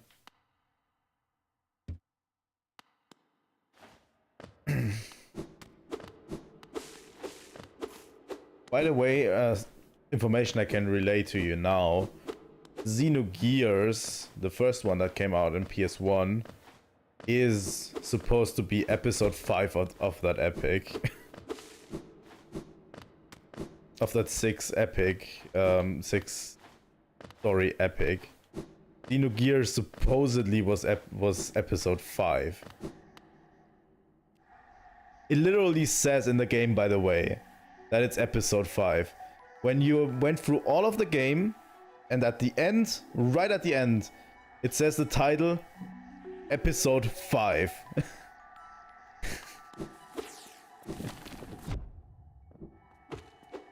It's so weird, but yeah. That's what they ended up making.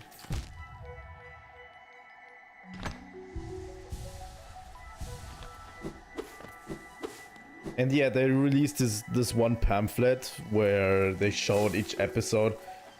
Kind of a quick rundown of what each episode could have been.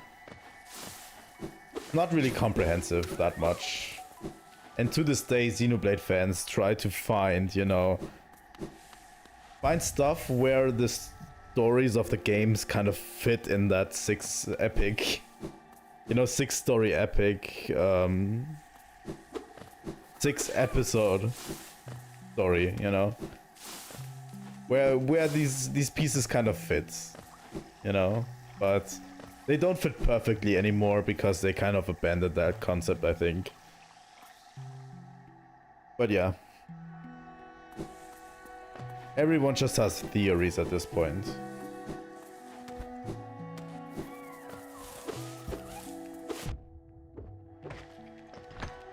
I mean, it's just us dreaming, you know? Like, what could have been if they had proper funding and proper support from Squaresoft?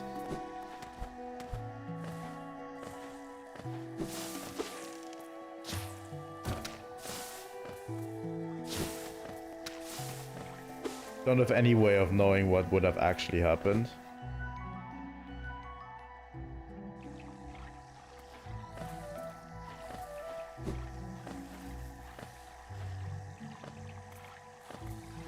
I think the Xenosaga games fit in that framework a bit more than Xenoblade does. Xenoblade kind of is its own thing, you know.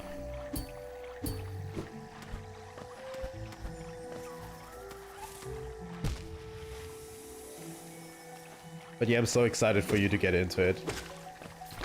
I really don't want to spoil you on anything. Best to go in there as blind as possible, you know?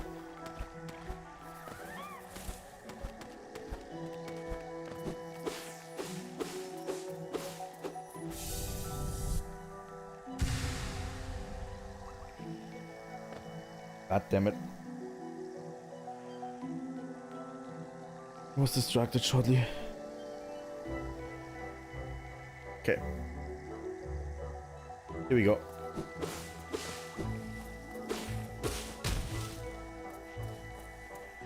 So yeah. That's kind of the development history.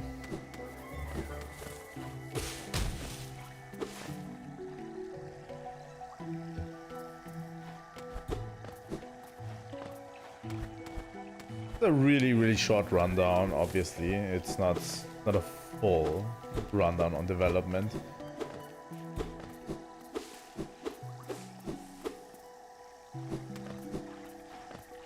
I'd really love to cover more Xeno games in the future, not just Xenoblade Chronicles, because those games I probably won't cover, maybe, but maybe Xenosaga and Xenogears.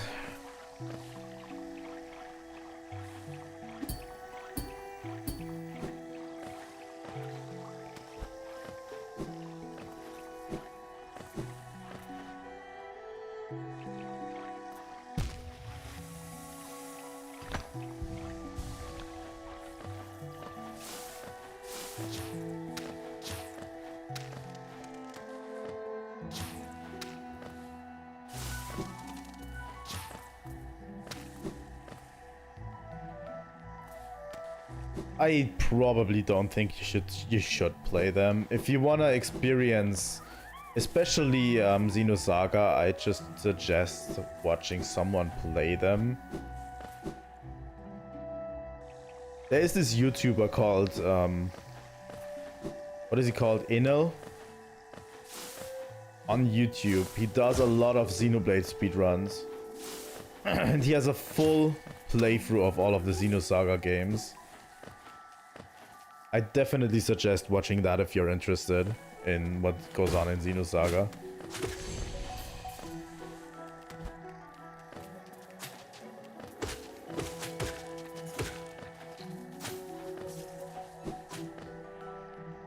That is the most comprehensive thing I could find about it.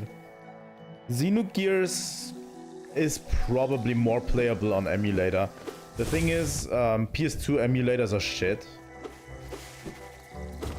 And Xenosaga came out on PS2 and they're almost unplayable on emulator. They'd have to find a legitimate copy and those are pretty expensive. So I don't think you should really play those games, honestly.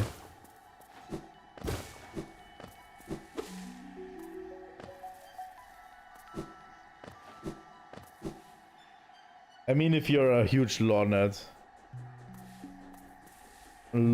like me, then maybe it's an option, but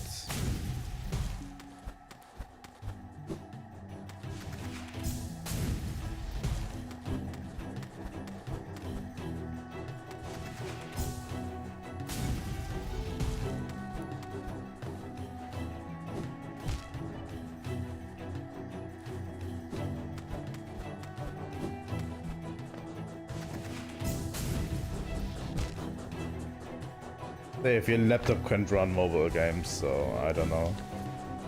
I don't know if you would even be able to play Xenogears then.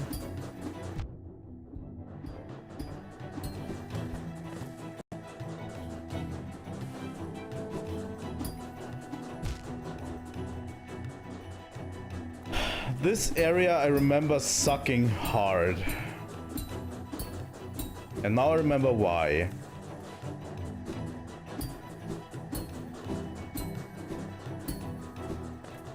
Oh my god. There currently isn't any modern way to play them. We're currently waiting if they ever want to remaster them. You know, now would be a good time to remaster them. Because honestly, Xenoblade's popularity is through the roof currently. The problem is Xenosaga is owned by Bandai Namco still. Like the IP is owned by them and not by Monolith Soft. So if those get a remaster, it's going to be decided by Bandai Namco. To sta jugando.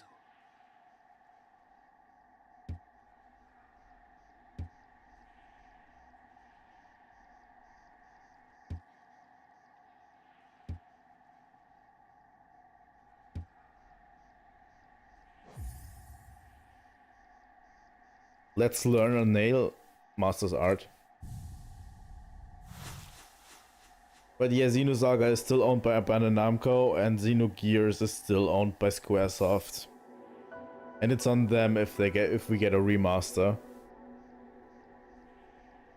They have been working together with Nintendo and Nintendo as of recently very well, like Squaresoft.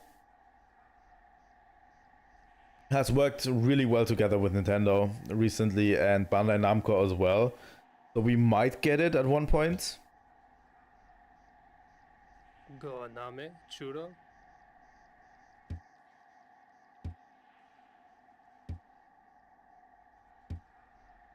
If nothing more to teach me, Ganame, churro. I'll come back later. The paint one's pretty cool.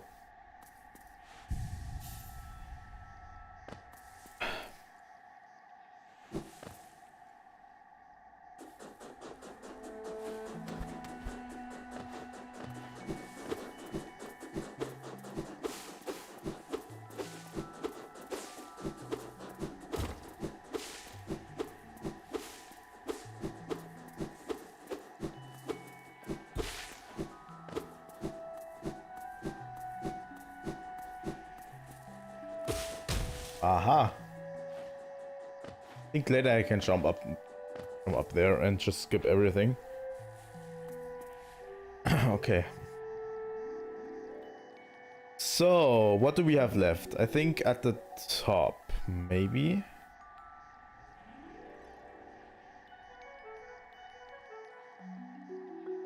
The bottom one we did explore. I think it's the top one that we can still get something. And yeah, then I'm going to end stream relatively soon.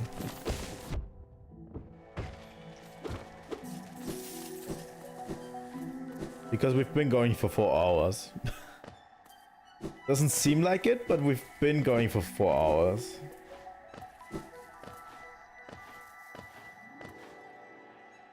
Or, you know, you could watch my playthrough of Xenosaga or Xenogears when I do it, maybe.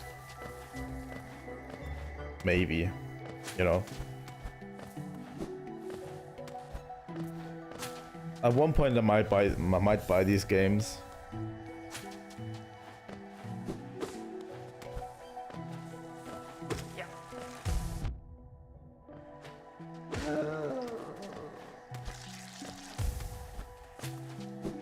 Xenosaga especially, because the thing is I would need to get a PS3.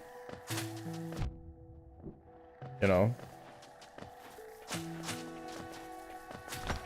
for that. I think it runs best if you use a PS3 with... The PS3 has an HDMI thing going on, so you can actually play it on modern capture cards, you know. Makes capturing easier, and it can play PS2 games as well, so, you know. But have to get a PS3 for it, and then get the games as well.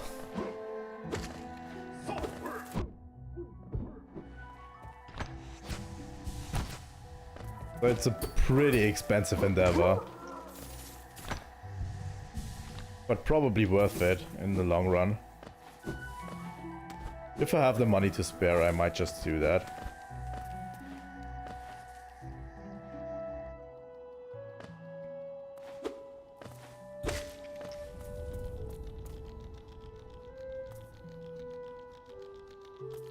Oh, you farm this enemy to get the lamp? Okay.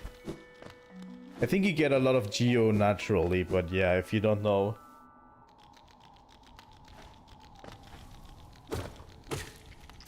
You're relatively new to the game.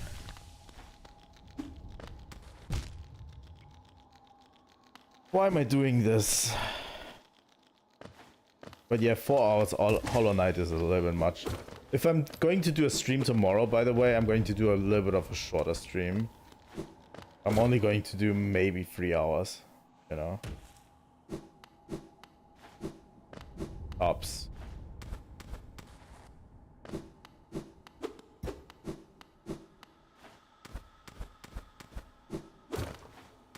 Because today's Saturday, you know, I can do 4-hour streams, but in the future, usually stick to 3 hours.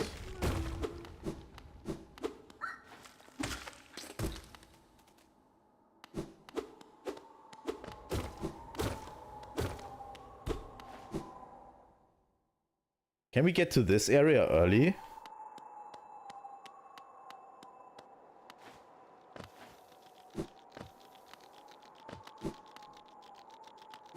Wait, we are at the Howling Cliffs really early.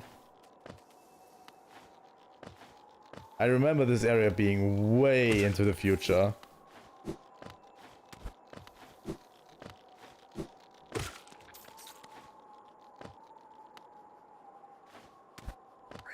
That's okay. You don't need to be there for certain. I mean, I'm going to try to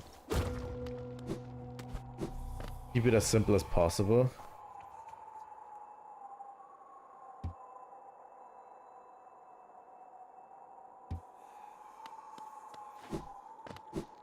Does sound a little bit ominous. There's conifer around here somewhere.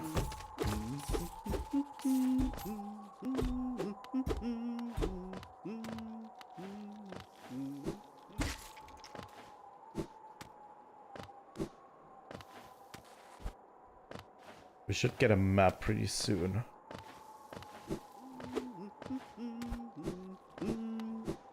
There he is. Make him no kuchin.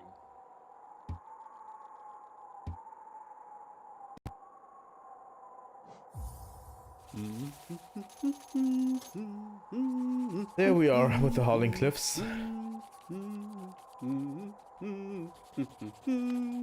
I really don't think there's too much we can do here yet, right?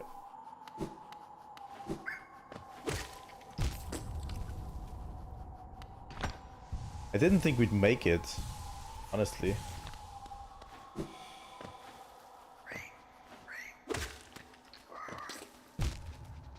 Ouch.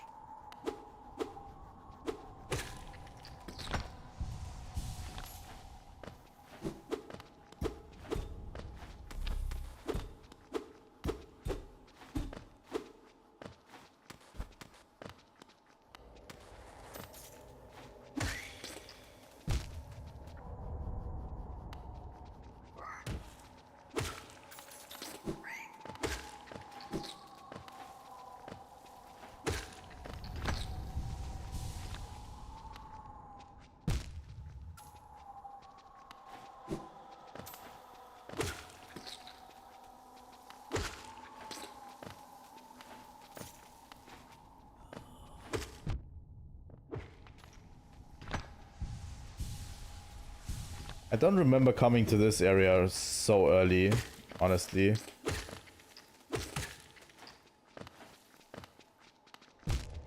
I gave him a little push into the spikes. That's fine.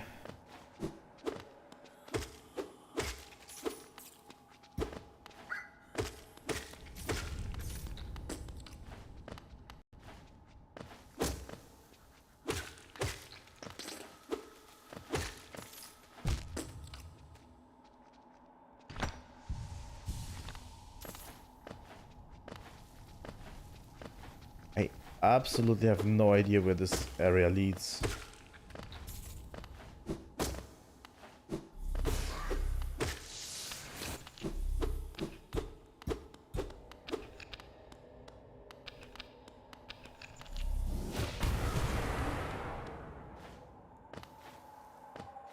Oh, this is a shortcut.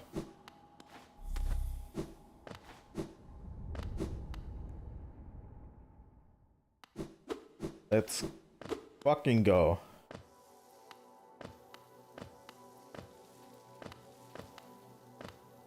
I think this was a good thing. Oh yeah, Joni's blessing.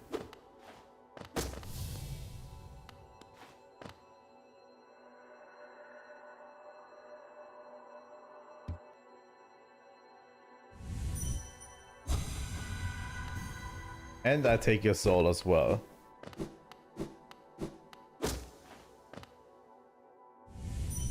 So... how are we doing on here? I think it's one of the special ones, right?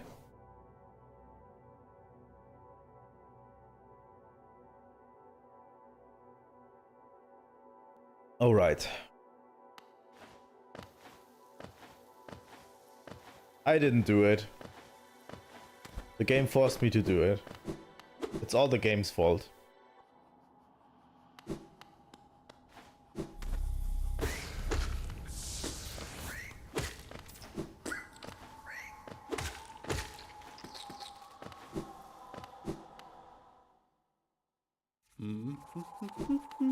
Hi, Conifer.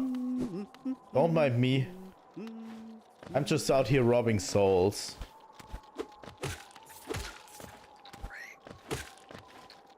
I think this area was important for a bit of the extra content, right? I think there's some of the, what are they called? The circus troupe thing? I think there's something up here that's for them. If I'm not mistaken. Horribly.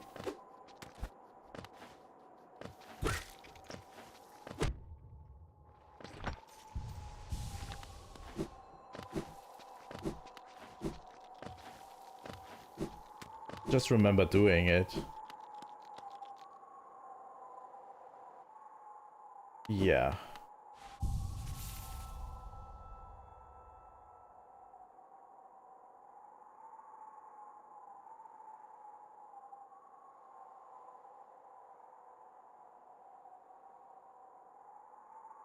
And yeah, I'm going to leave you with the Howling Winds because that's where I'm going to end today's stream.